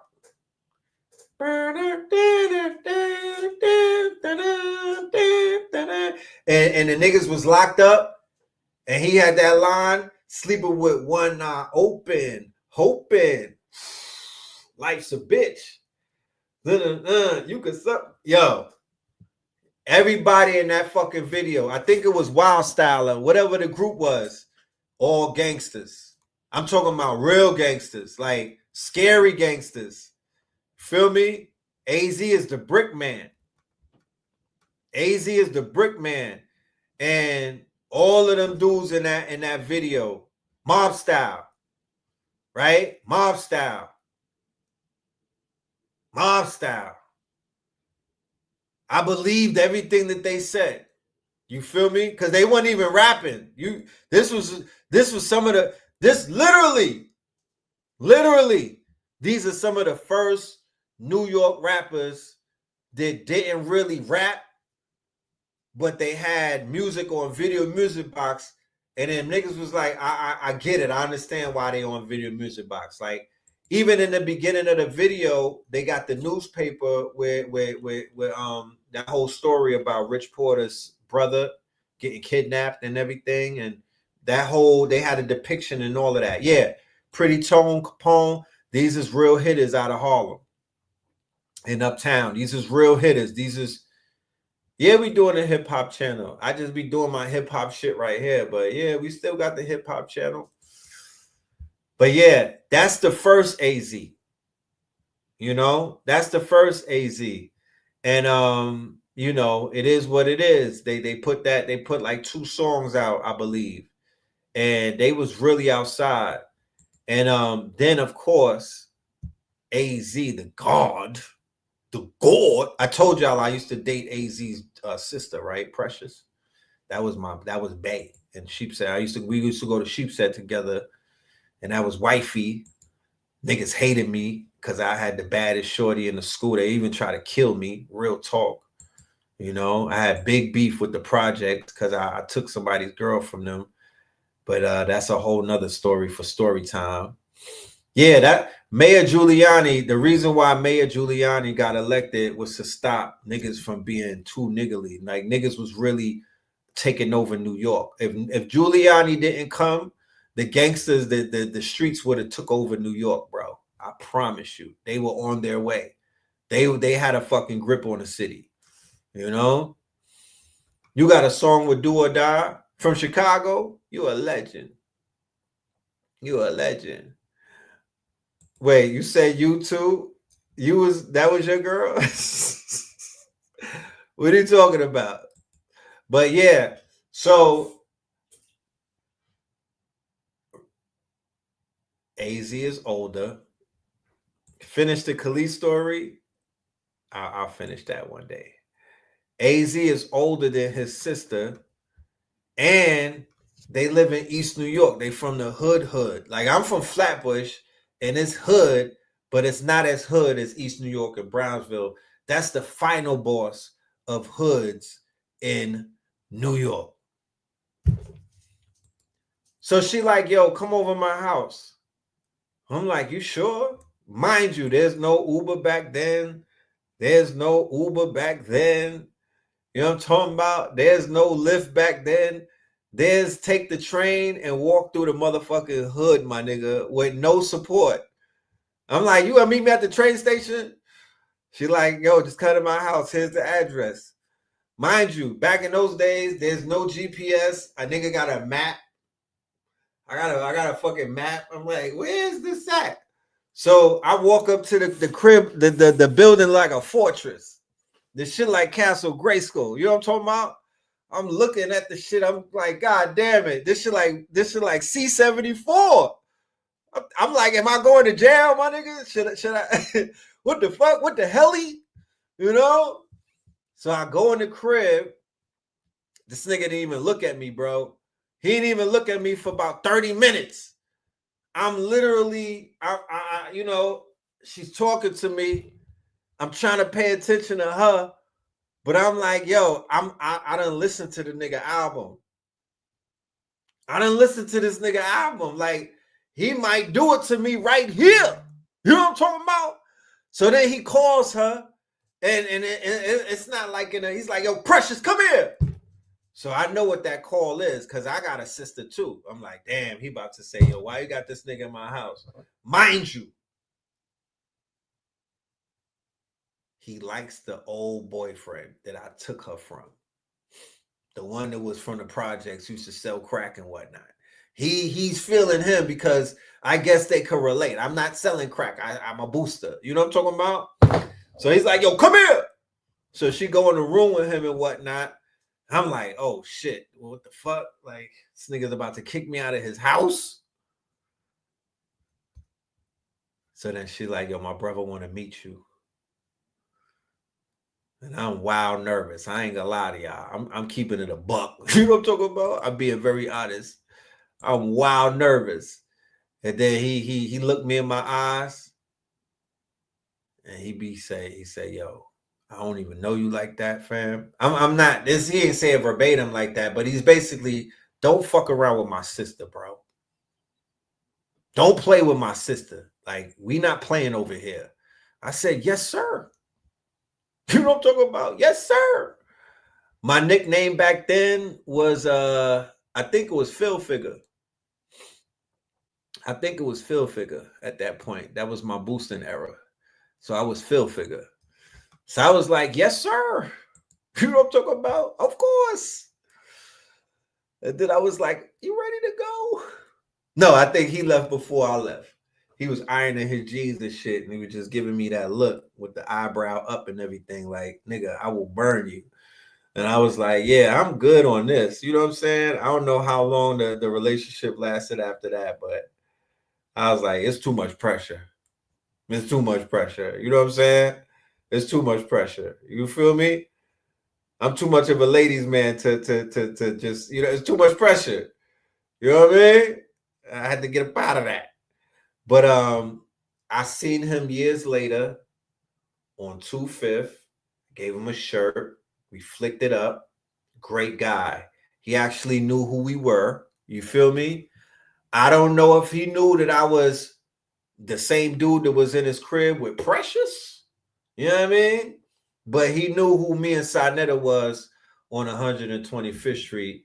And he came and hailed us up. And then he came and shot a video years later. Let me see if I could find a video and whatnot. But I was very obedient. You know what I mean? Because I know niggas don't play with their sister. And the way the Precious was, she was like one of those, she was a hood princess. So it wasn't even, it's like if he didn't get me, somebody else would. Because she was a hood princess. Like I said, when I got with her, I didn't even have that type of hate. You know you with the hood princess when you get with a shorty and everybody starts hating you. Because she made me pop in my school. I'm gonna keep it a buck. I got with her and I was popping. I was popular after that. I was like, God damn, this shit come with privileges. So let me show you how I bagged her. One day, so mind you, I'm in Sheepshead Bay. This is a very white area, right? It's like a bunch of Italians, I think, and Jews. But then they got the projects right across the street, bunch of Negroes. Somebody was like, yo, they got Guess jeans at this spot. My nigga Alex, rest in peace. They got Guess jeans in this store, like yada yada yada. It was I don't know, it was probably like 6 or 7 or 8 blocks away. So at lunchtime, sometime we would go on missions. Like, some of us would go on missions. So we was like, yo, we going on missions. So we went on a mission. We went and hit the spot. You know what I mean? Did what we had to do. Cotton reparations. You know what I'm saying? Yo, clap it up, my FBAs. We went and got the cotton back, my niggas. Yes. We didn't have to go to a council hall meeting. We didn't have to wait for nobody to decide. Yeah, we went and got the reparations. We went and got some of that cotton back in the form of Guess jeans, right? Back then, Guess jeans was like, were they by the front door? They was a little bit in the store. We had to go in the store, but it was about 15 of us. So 5 of us made it back. You know what I'm saying? Because that's just how it was back in those days. You know what I mean? It was like, it was the Hunger Games. You know what I'm talking about? It was literally the Hunger Games. You knew that everybody wasn't going to make it back. Leave no man behind. But niggas got left behind. So I get back. I got the purple Guess jeans. You feel me? And she was on the mission too. You know what I mean? She just wasn't in the spot with us. She was like lingering and whatnot. The baddies, they'll follow you to see what you about, but they not going to be in the shit with you. So you know what young Phil figure did. What's your size? Oh, you wear 31? Let me see. Oh, we got the purple 31s. Here from me to you. You know what I'm talking about? Yeah. Let me go get you a chocolate milk too. Yeah, I poured it on hard. And suddenly, all of a sudden, she started liking me. I don't know why. But yeah, she was feeling the kid from that day on. Yes, with the triangle in the back and the pencil pockets. So yes, young men out there, a little bit of trickery will take you a long way. You know what I'm talking about? Cotton reparations got me where I had to go. You know what I'm talking about? So yeah, that's what happened. And I told her, I said, this is not gonna be an everyday lunch thing, young lady. You know what I'm talking about? This was just a little extra credit. You know what I'm talking about? You know what I mean? Flex our muscles. But yeah, she was on me after that. You know what I mean? So we would come to school, you know, his and hers. I would get fly. She would get fly. She just wanted to be fly with the kid. You know what I'm saying? You know what I'm saying? We was popping tags, you know. But yes, I was definitely taking care of her on the clothing tip. You know what I mean? I was definitely blessing her with every single mission that we went on. I would put a little something to the side. What grade was this? Maybe the 6th grade or something. Yeah, the hood princess deserves gifts too. She had door knockers bigger than me. You know what I'm talking about? Like she was already doing. So of course, the crack selling boyfriend, you know what I mean? Everybody in his projects was clowning him. Oh, look at this. Look, son took your girl, son. Do you see your shorty is with she getting on a bus with these niggas? She would go to the projects after school. She was taking a bus with the guard back to the train station. And yeah. You know what I'm saying? So yeah, they literally try to murk the guard. It went that far. You know what I'm talking about? The hate train, my niggas. Niggas was scheming from all directions, bro. They was scheming from all directions. That's a whole nother story. That's story time. I will have to tell that with a group of us because it was a whole lot of us that got involved in that shit. You know what I'm saying? But thank God we made it out. You know? Thank God we made it. I had to get a safety transfer from Sheepshead Bay in my senior year. These niggas pulled out blicks and everything, bro. I had to take it. The school was like, yeah, you gotta go. You got to go, bro. And they packed me up. Yeah, with the JanSport with mad strings. Yes, that's what we had. The Janny. You know what I'm talking about? That was our magic motherfucker. The JanSport was our magic. That was our magic fucking hat right there. You said, was that Schoolie red or twin? That was Phil figure. There wasn't even a twin yet. You know, it wasn't even twin yet. But I'm a youngster. I'm a youngin. I'm a YN. I'm going through my YN phase. Like I'm literally a youngin at that point. So I'm learning as I go. But when I tell you my nose was open, nigga, my nose was open. My nose was open. You know what I'm talking about? I thought I was him for a minute. You know?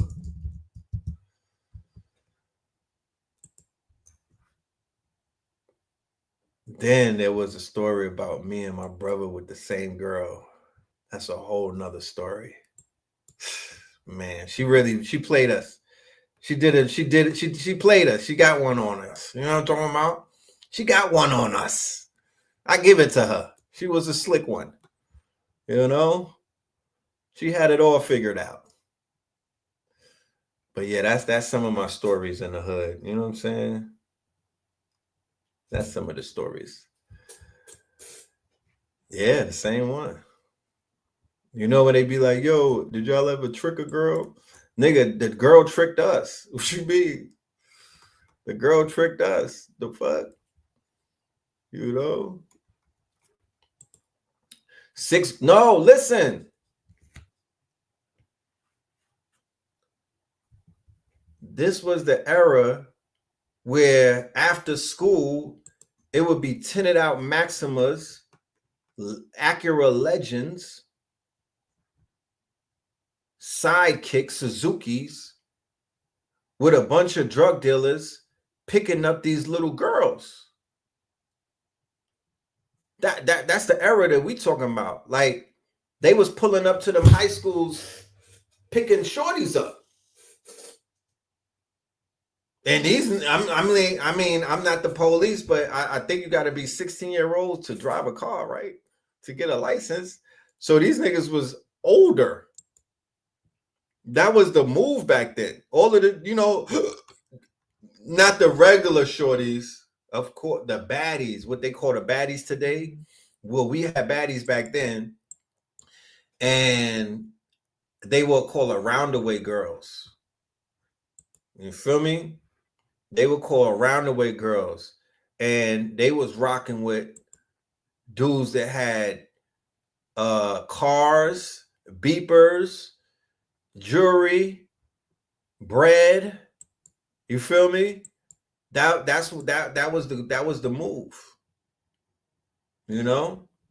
I started driving at 18 and I crashed the first time.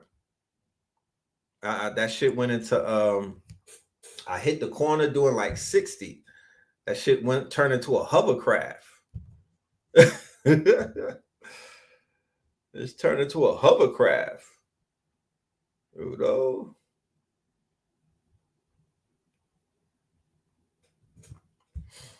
No, this is Brooklyn. This is Brooklyn. This is Sheepshead Bay, Brooklyn, that I was talking about was my school. And this was where some of the dudes would be pulling up. More so there than my other. I went to 3 high schools. You know what I mean? Don't judge me. I went to 3 high schools. I went to Bishop Loughlin, right? Oh yeah, Bishop Loughlin had the baddest shorties damn near in Brooklyn at that time. Bishop Loughlin was a private school, so it was shorties with some bread. You feel me? It wasn't no dusties in there because it was a private school. You had to pay to go there. But the thing was, they made you pray. And I told y'all before, I took my Shahada and whatnot. I was on, you know, I had took my Shahada, so I was confused. I was like, why the fuck am I in a school where they on some Jesus shit and I'm a Muslim? You feel me? I was conflicted. But it was back in those days. Bishop Loughlin was the place to go. You know what I mean? It was the place to go. And I don't think my peoples wanted me to go to public school like that. So we was in Loughlin. Loughlin was a flex. It wasn't even seen as a Catholic school. Like Biggie Smalls went to the school across the street. You know what I'm saying? It wasn't, everybody was kind of, if you lived in Clinton Hills, if your peoples had bread and you lived in that area in Crown Heights, Bed-Stuy, Clinton Hills, your ass was at Bishop Loughlin. And like I said before, all of the daughters, the daughters that niggas cared about, they was there. So guess where I was at? I was right there with them. You know what I'm talking about? I was right there with them. And they had a fire ass sports team. So anybody from Brooklyn, y'all know about Bishop Loughlin.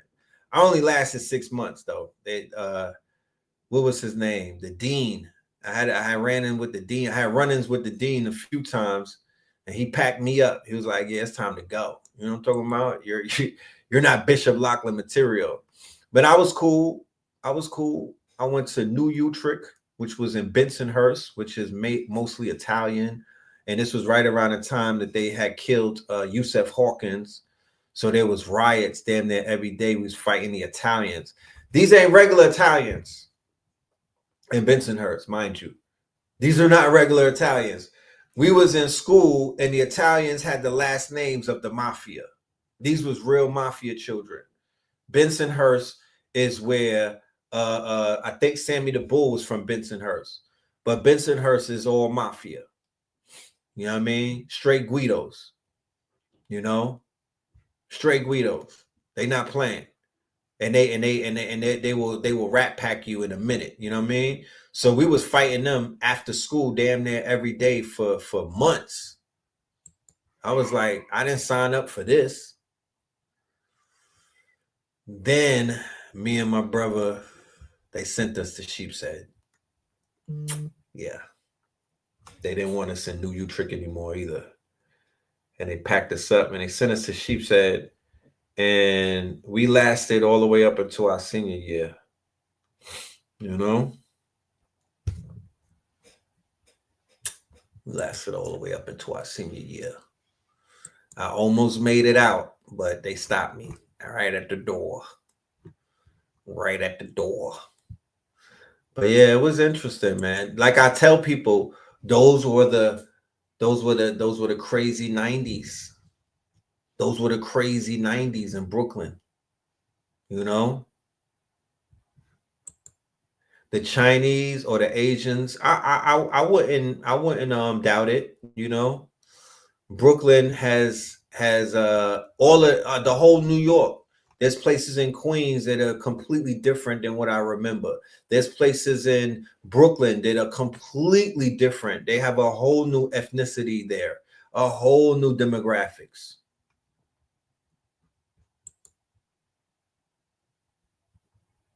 Yeah. Jada and them went to private school and all of that. Like we not about to. I promise you, you would get that work in Bishop Lockland. You would get whatever you was looking for because niggas they wasn't no punks in there. You know what I'm talking about? They was clean because you had to get dressed up every day. You had to wear hard bottoms or you had to pay 10 cents, I think, or $1 if you wanted to wear street clothes.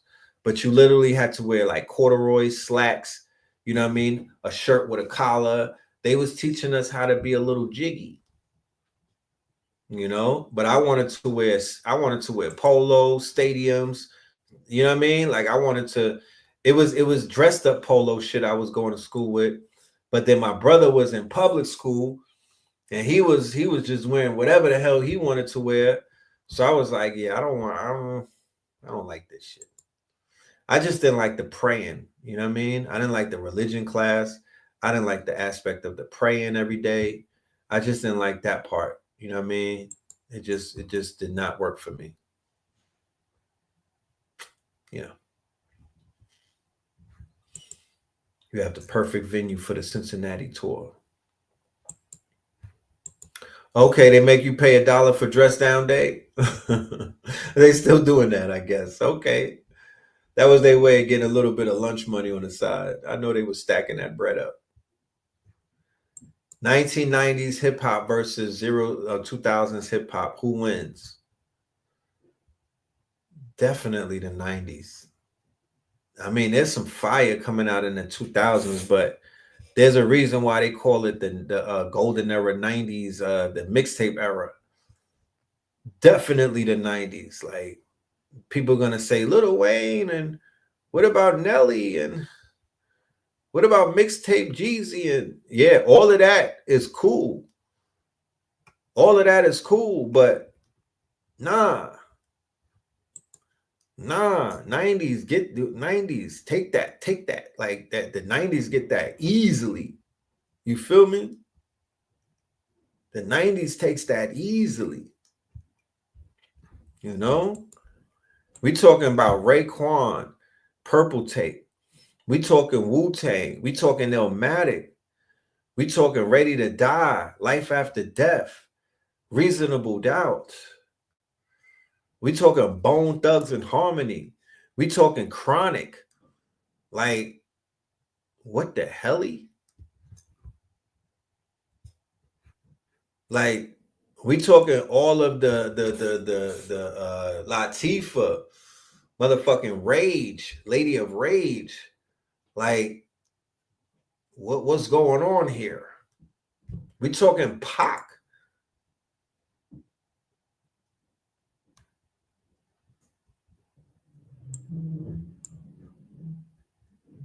We're talking J. Rue the Damager, E40, MC8, MC Breeze, Spice One and Tupac. We talking Scarface first album. We talking Ghetto Boys first album. Above the Rim, Pain. We talking Onyx, Fat Joe, Group Home. We talking Guru.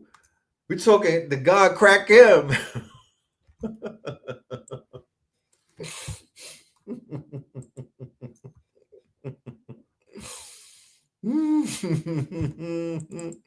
I'm laughing because I got the picture. Somebody sent me Crack him the picture. I gotta put that up here. This shit is hilarious. Yo, Fat Joe be having Jadakiss face looking so crazy on that fucking show that they got. I can't even watch the whole show. I just wait for the clips to come out and I just be laughing because I'm like, bro, why? What are you doing, Jadakiss? Did you lose a bet? You lost a dice game. You lost a dice game to somebody out there, and the way to pay it off is you had to do this show with Fat Joe, nigga, because in no way is this some shit that you really wanted to do.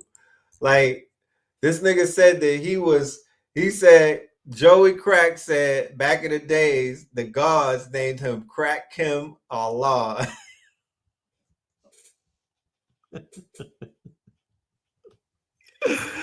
Crack. Yo, somebody gotta, yo, Fat Joe gotta be stopped, bro.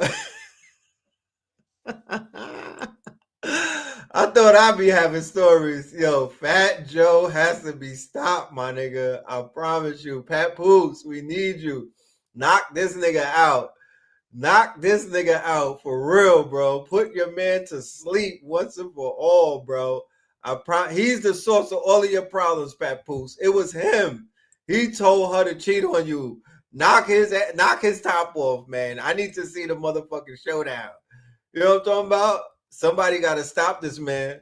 I don't even think the lawsuit could stop him. Somebody got to stop this nigga because his stories, the way that he revised history, there's nobody out here changing the timeline like homie, bro.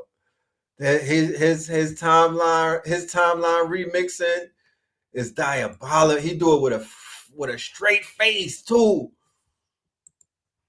The Ozempic got to his brains. Yo, Joe must be stopped, bro. Nigga, Big Pun. Cash Money. Juvenile with Han. Juvenile. 4,000 degrees. What are we talking about? The whole Master P run. What are we doing? Y'all might think that I'm being biased because I'm an old head, but no. The 90s, bro. The 90s, bro. The people who was influenced them, they came and they did the damn thing. Southern Playalistic. They came and they did the damn thing. Ooh, I take nothing away from the 2000s who got influenced by the pioneers. But no. Hell no. Nah, Little Kim before the surgery. Nigga. Are you dumb? Huh? Like, no. What are we saying? The 90s is a different era, bro. Keep in mind, as I'm a young whippersnapper, I got the big headphones and the Sony CD player. This is my soundtrack. And if you want to ask why we got 1,000 stories, because this is our soundtrack. We didn't have an era where we was like, yeah, them niggas is whack. They not giving what they supposed to give. No, from the 80s all the way up until like the 2000s, every single year was given what it was supposed to give. I remember no whack years. It was a movie every day.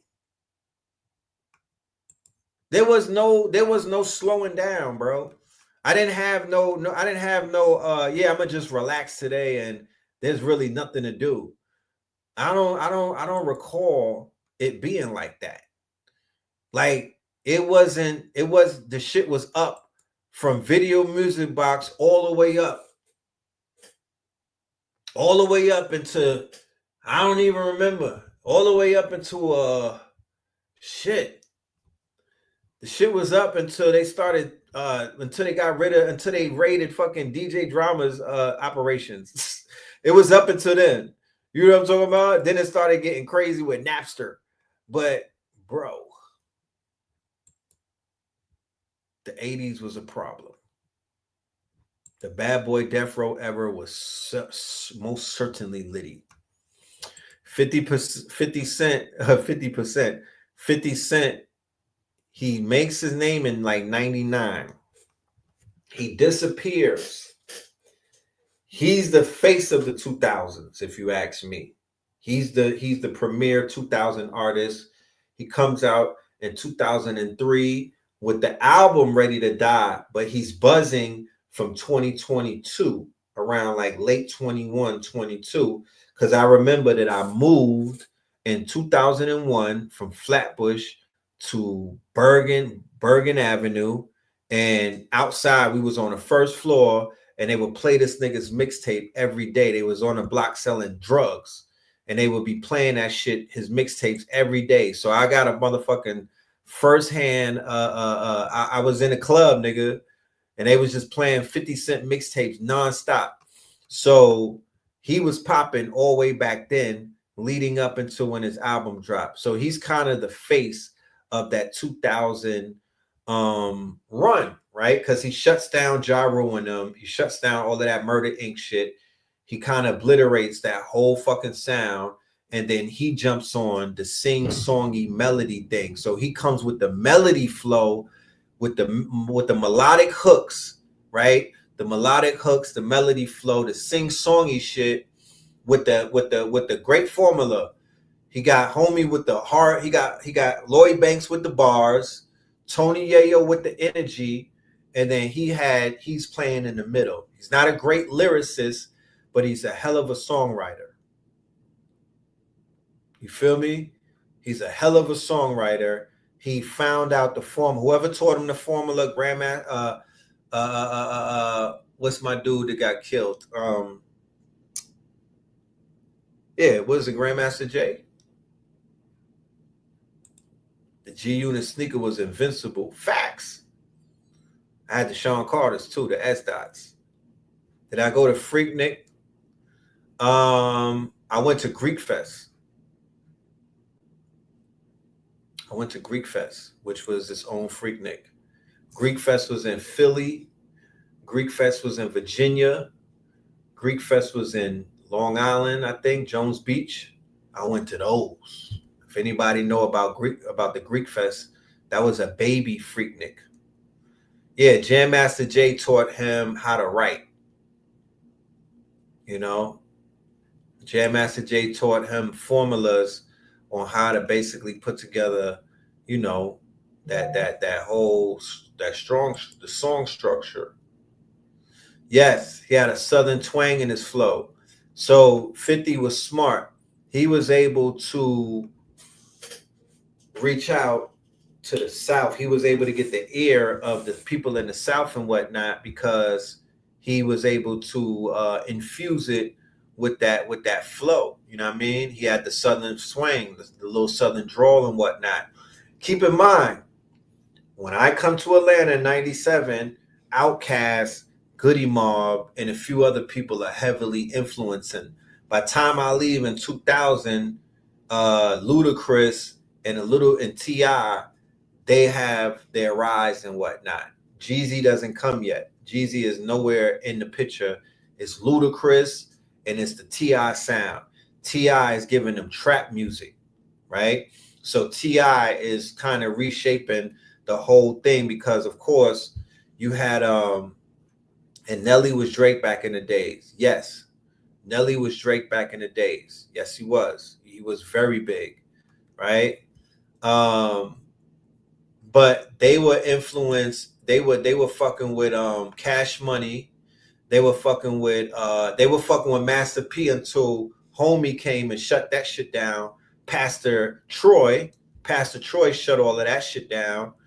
UGK was big. They were scared of Pimp C in the South. He was just intimidating to niggas. Little Flip was still popping. Mike Jones, all of that that Houston sound. Slim Thug, Paul Wall, Mike Jones, Call My Phone, and all of that shit.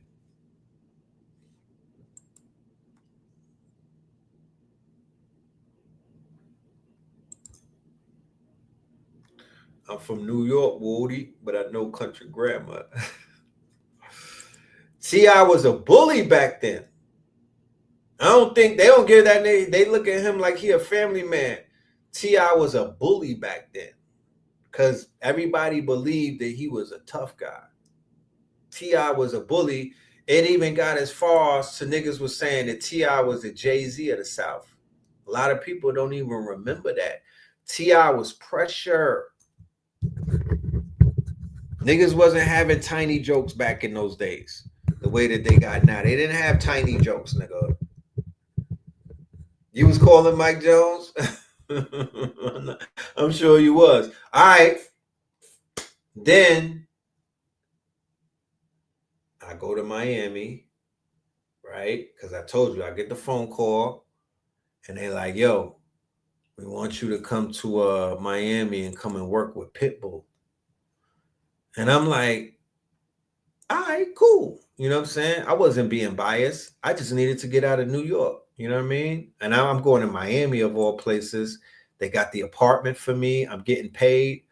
You already know. I done been to Miami. I done been to All-Star Weekend. I done been to I done did Miami up from the 90s on. We went in 1999 with the franchise. That's Red Cafe, Gravy, and Cuda Kid when they were signed to Chris Lighty and French and Violator. So I'm ooh man. Where my nigga Mac? Mac, you in the building? I was in Brooklyn I think it was last 2 weeks, maybe last week. I don't know. It was so many. I was just in Brooklyn and my nigga Mac threw on Smooth the Hustler. With him and Trigger going back and forth. I almost cried, bro. I almost cried, bro. Damn. Was the 95 Source Awards, what nigga, do a bird fly? Did you hear the stories about the 95 Source Awards, bro? Nigga. I don't even think they did the Source Awards after that. It was so crazy. So many people got robbed. That's the shit where Killer Ben, he got bodied right after that because he was robbed. He robbed the wrong person. That's the Source Awards when Snoop and Suge Knight got into beef with everybody. Oh, that was the most dangerous award show ever, if you ask me. That was the most dangerous award show in all award show history.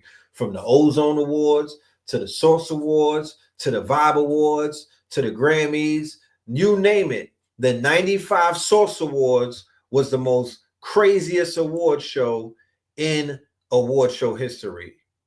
And then I don't even think it was one. I don't think it was a fight. And it was everything going on outside the award show, and it was everything going on inside. And yes, that's when Outkast got up there and got booed and said that the South got something to say. Fam, the shit was like what's the word? It was like gladiator school in there. It was like gladiator school in there.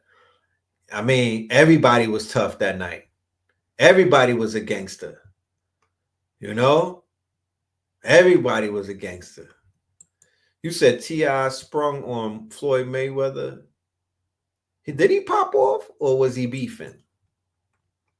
I heard that story. Did he pop on Floyd? That's crazy. Oh, somebody got stabbed? Yeah, they was doing a lot, bro. That broken language. Broken language. Classic, bro. Classic. Super classic. You feel me? Trigger the Gambler and Smooth the Hustler, right? Fire.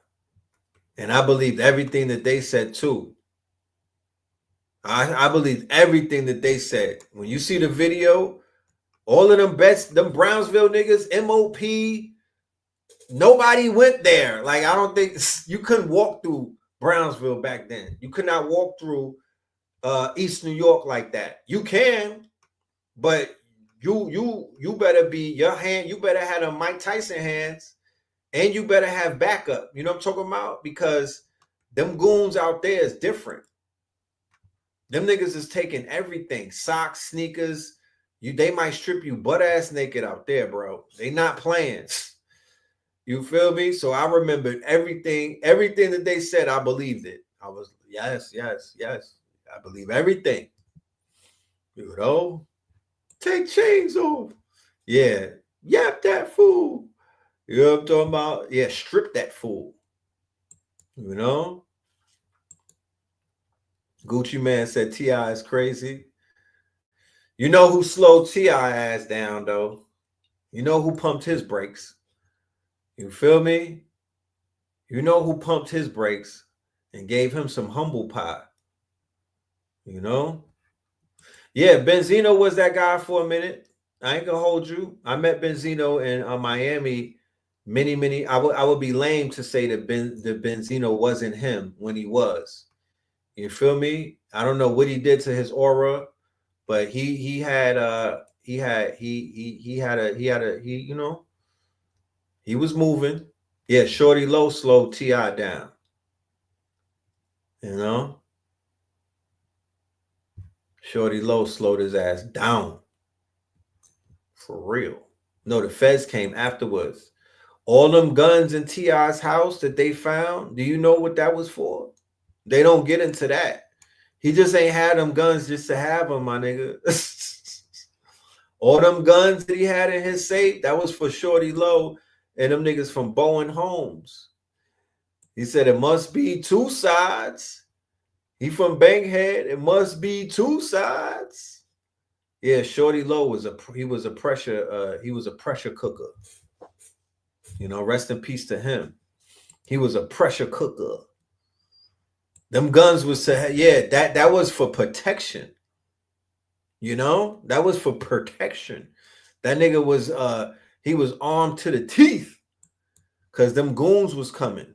You know what I'm talking about? Them goons was coming. That case saved his ass.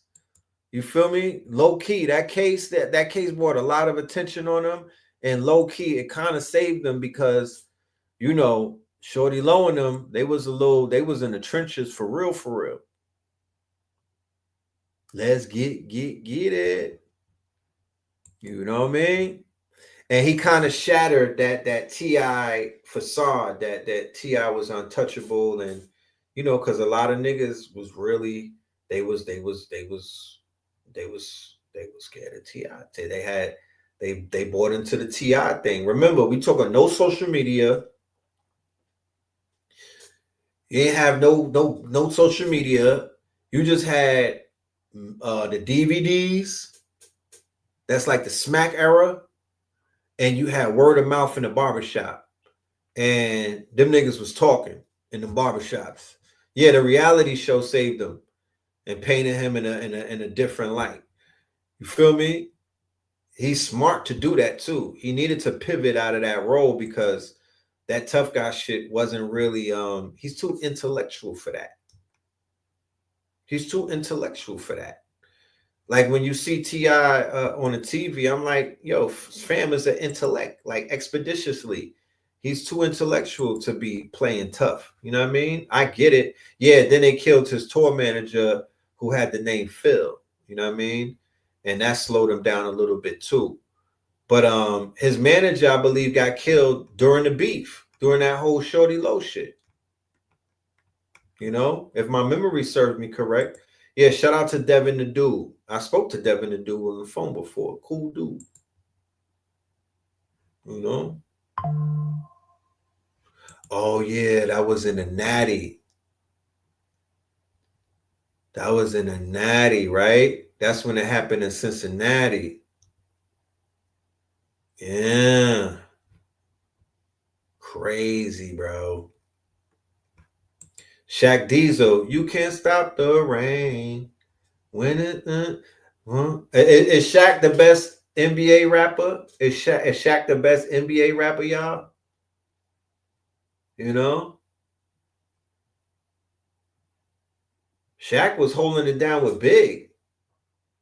And I mean, he didn't outbar him, but you know, Shaq Fu was holding it down, right? He was better than Kobe.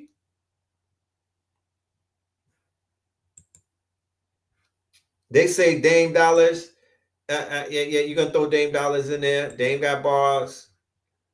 But do Dame have memorable songs like that? Like I remember, there's like 4 songs or 3 or 4 songs from Shaq that I just remember. What songs do we remember from my guy Dame? Shaq got a song with Biggie, fam. Like,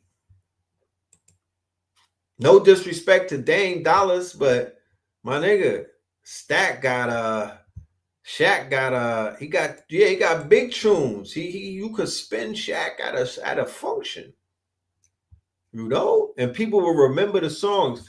He had a song with the Fushnikins. He had a song with Biggie, and he had another song. You said AI, nigga. AI was rapping. AI is a rapper. Stop playing. You mean AI like Suno.com?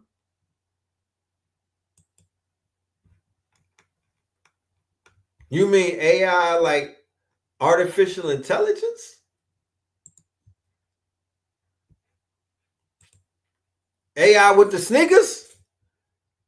Nah, stop playing. AKA Jules. You said Kobe. Oh, facts. It was dope, right? You mean like the dope the people are dying off of? You mean Bubba Chuck? The skinny nigga from the boat? Nah, not him. I did not know that. I did not know that. You feel me? LA Schmoove, LA Schmoove. Yo, I just, you know, I applaud all of them for trying. I applaud all of them for trying. You know? I didn't say that his album was fire. I didn't say, I said that he has 3 songs that we remember. I didn't say the album was fire. I don't think nobody from the NBA got fire albums. They made it a single, maybe. Niggas got fire singles, but nobody got a fire album out the NBA, allegedly. They got fire singles, but not a fire album. I did not, for the record, please. You know what I'm saying? Y'all about to snatch my connoisseur tag. For the record, song, not album. Okay? And he went platinum, but that's none of my business. You feel me? Song and not album. Let's be clear. Okay? And let's be very clear. Does he got a song with the Brat? Did Shaq do a song with the Brat? And like JD and shit? Twism. Niggas was on Twism. Who had the Twism merch? Who had the Twism merch? The Deion Sanders? Let's stop it. Let's stop it. But yeah, for my UK family, I can't wait to the verses. I can't wait to the battle.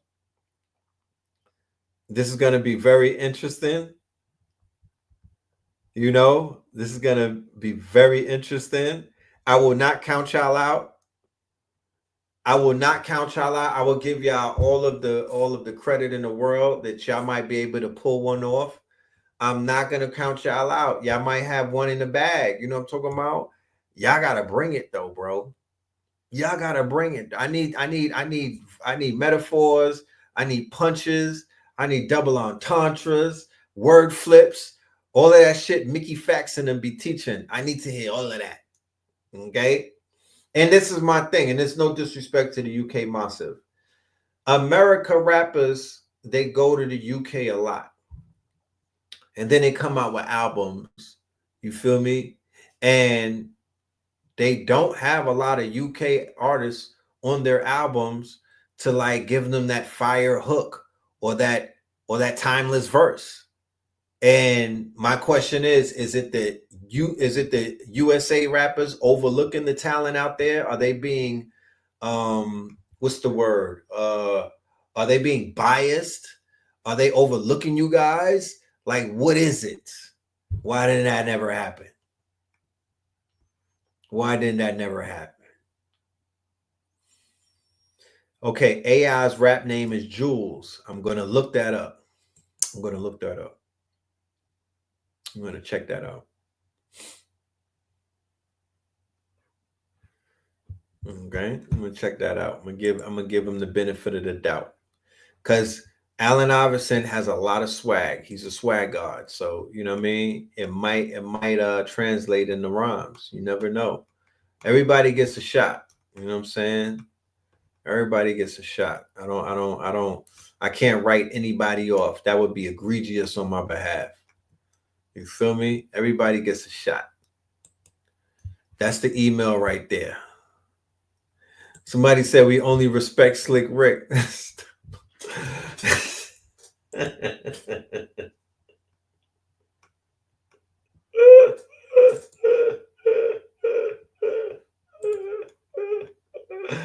I'm trying to be nice, man. I'm trying to be nice. Y'all, come on, be nice with me, man. Y'all need to be. Come on. You know what I mean? We statesmen. We gotta be better statesmen to our people across the pond, man. I'm trying to be courteous. You feel me? I'm trying to be courteous. I'm trying to extend courtesy. God damn it. Come on now. So, real quick, for my Atlanta people, and I don't have the flyer on me, but this is a big announcement. Before I make this announcement, I gotta play this commercial. Word from our sponsors, ladies and gentlemen. I'll be right back. Trumpet sounds of golden harps. I saw in a Zion these crystal balls of lightning. Definition of a crystal: order, symmetry at the biological level. Melanin is a complex crystalline biopolymer. It is found in the nuclei of all cells, and concentrations of melanin may be found in the brain.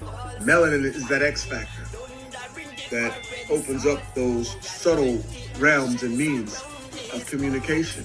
Again, intuition, clairvoyance, clairaudience. Yes, I. Crystal balls of lightning, thunder in different sort, 4 and 20 I shines around this. It was very cloudy, earthquake over the north and the south side, seraphim thrones and Yes, Rudy. So make sure y'all check out Infinite Treasures for your onks, your latest copper jewels and whatnot. They do great work over there. Shout out to the family at Infinite Treasures. You thought that Dana Dane was from across the pond? Dana Dane from the projects. He was just cloning Slick Rick. He was one of the first clone rappers. You feel me? He was cloning Slick Rick. Could we speak on social media not paying for AI content tomorrow? Yes, we will talk about that exclusively on Techno Tuesday. They pulled the plug on cutting checks because you niggas are going crazy with the faceless channels and all of that stuff. But we will talk about it mañana. Okay. The UK people know how to imitate the black people with acting, but not with rapping, at least not yet. Yeah. They like, yo, hold my Guinness. If you say it out loud, they're gonna be like, oh, okay, mate, hold my Guinness. We'll teach you one thought. You know what I mean? Like, yeah, it's coming. But for my people in the Atlanta area, this Saturday, we have Proclamation Day. Okay. July the 19th, we have Proclamation Day. We're going to be at Creel Park. That's 2775 Creel Road, College Park, Georgia, from 11 to 7. We're going to be honoring the Twin Pillars, Blue and Red, America Sutton, all right, and Genius Art, right? This is our Proclamation Day. This is the day that they have allocated to us. The county or the city of South Fulton gave us our own day. So we have the Twin Pillar Day, and we're going to be doing something at that day at Creel Park. We're going to be doing healing.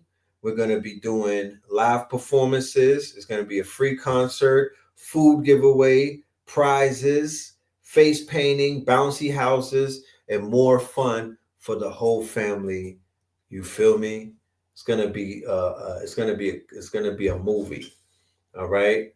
Love is the Medicine will be performing, and me and Blue, we're also gonna be doing some stuff, and we're also shooting the video for a song called Proclamation. Okay. I'll have the flyer. I'll put it in the community on I put it in the community thing on my YouTube, right? Also, for the upcoming workshop that we have, the Triple AI workshop, all of my Citrine Patreon members, look in your email. You have an email for us, and we've sent you something in regards to this upcoming class. All right, this is coming up on Friday. Check this out. Triple ATM Master Workshop, Build and Deploy the AI Empire. Behind the world's next billion-dollar companies, the ultimate 4-week certification to dominate the age of AI with automation, agentic systems, and monetizable APIs. Stop being a spectator in the AI revolution. Build your own automated empire, deploy autonomous agents, and monetize your stack with real APIs in 30 days. What if you could hire a 24/7 team of employees, developers, and marketers without paying a single salary? Welcome to the Triple ATM system, a complete AI, automation, and API training and deployment ecosystem for modern entrepreneurs, consultants, digital creators, and business owners who want to own the infrastructure of the future. In this 4-week live virtual master workshop, you'll go beyond prompts and ChatGPT and engineer the AI stack that powers high-profit, hands-free businesses. That's right. That's right. You know, we cooking. Class number 1 was fire. And yeah, we're gonna keep this thing going. We're going 5 weeks with this, okay? 5 weeks. It is one of our most comprehensive courses as of yet. This thing is very intensive.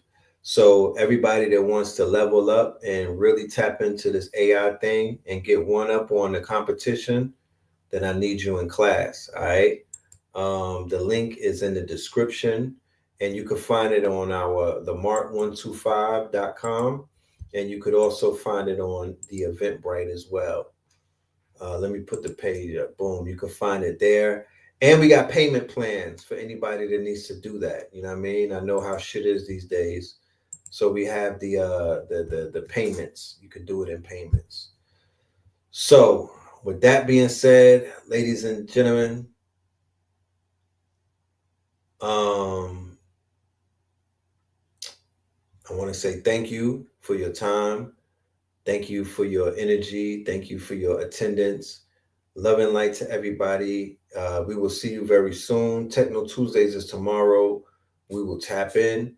And with that being said, hold on. I'm from the UK. Bless up. The UK has good rapper.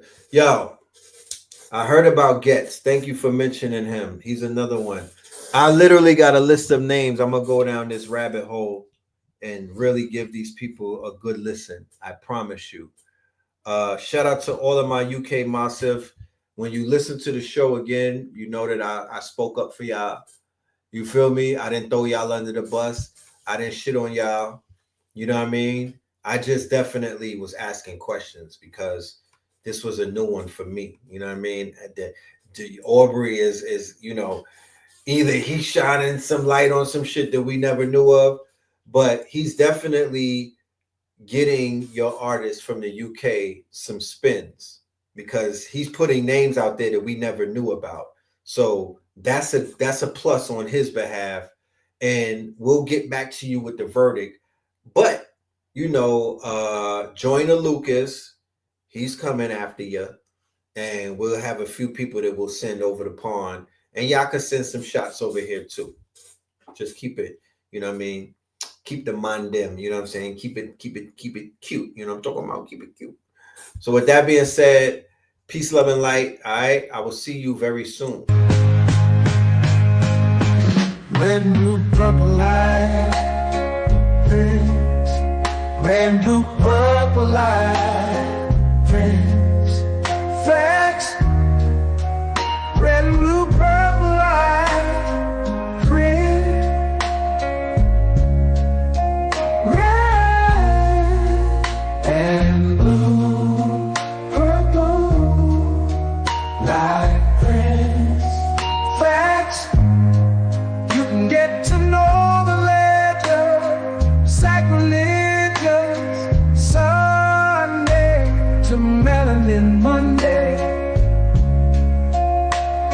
can get to know the legend.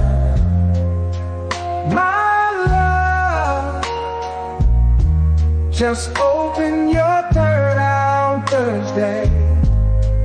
Lord, the food, the art, the clothes, the Vatican's getting exposed fast. We put the show on the road. You better stay on your toes. I was till the land, focused on the ego. Then I open my heart, let go of the ego. Grand after grand, we're stacking up these C notes. Facts, facts, yeah. We gon' put this shit on our backs. Facts, facts. We in your city, pull up where we at. Peace, love and light. Peace, love to the family. Peace, love and light to the family. Peace, love and light to the family.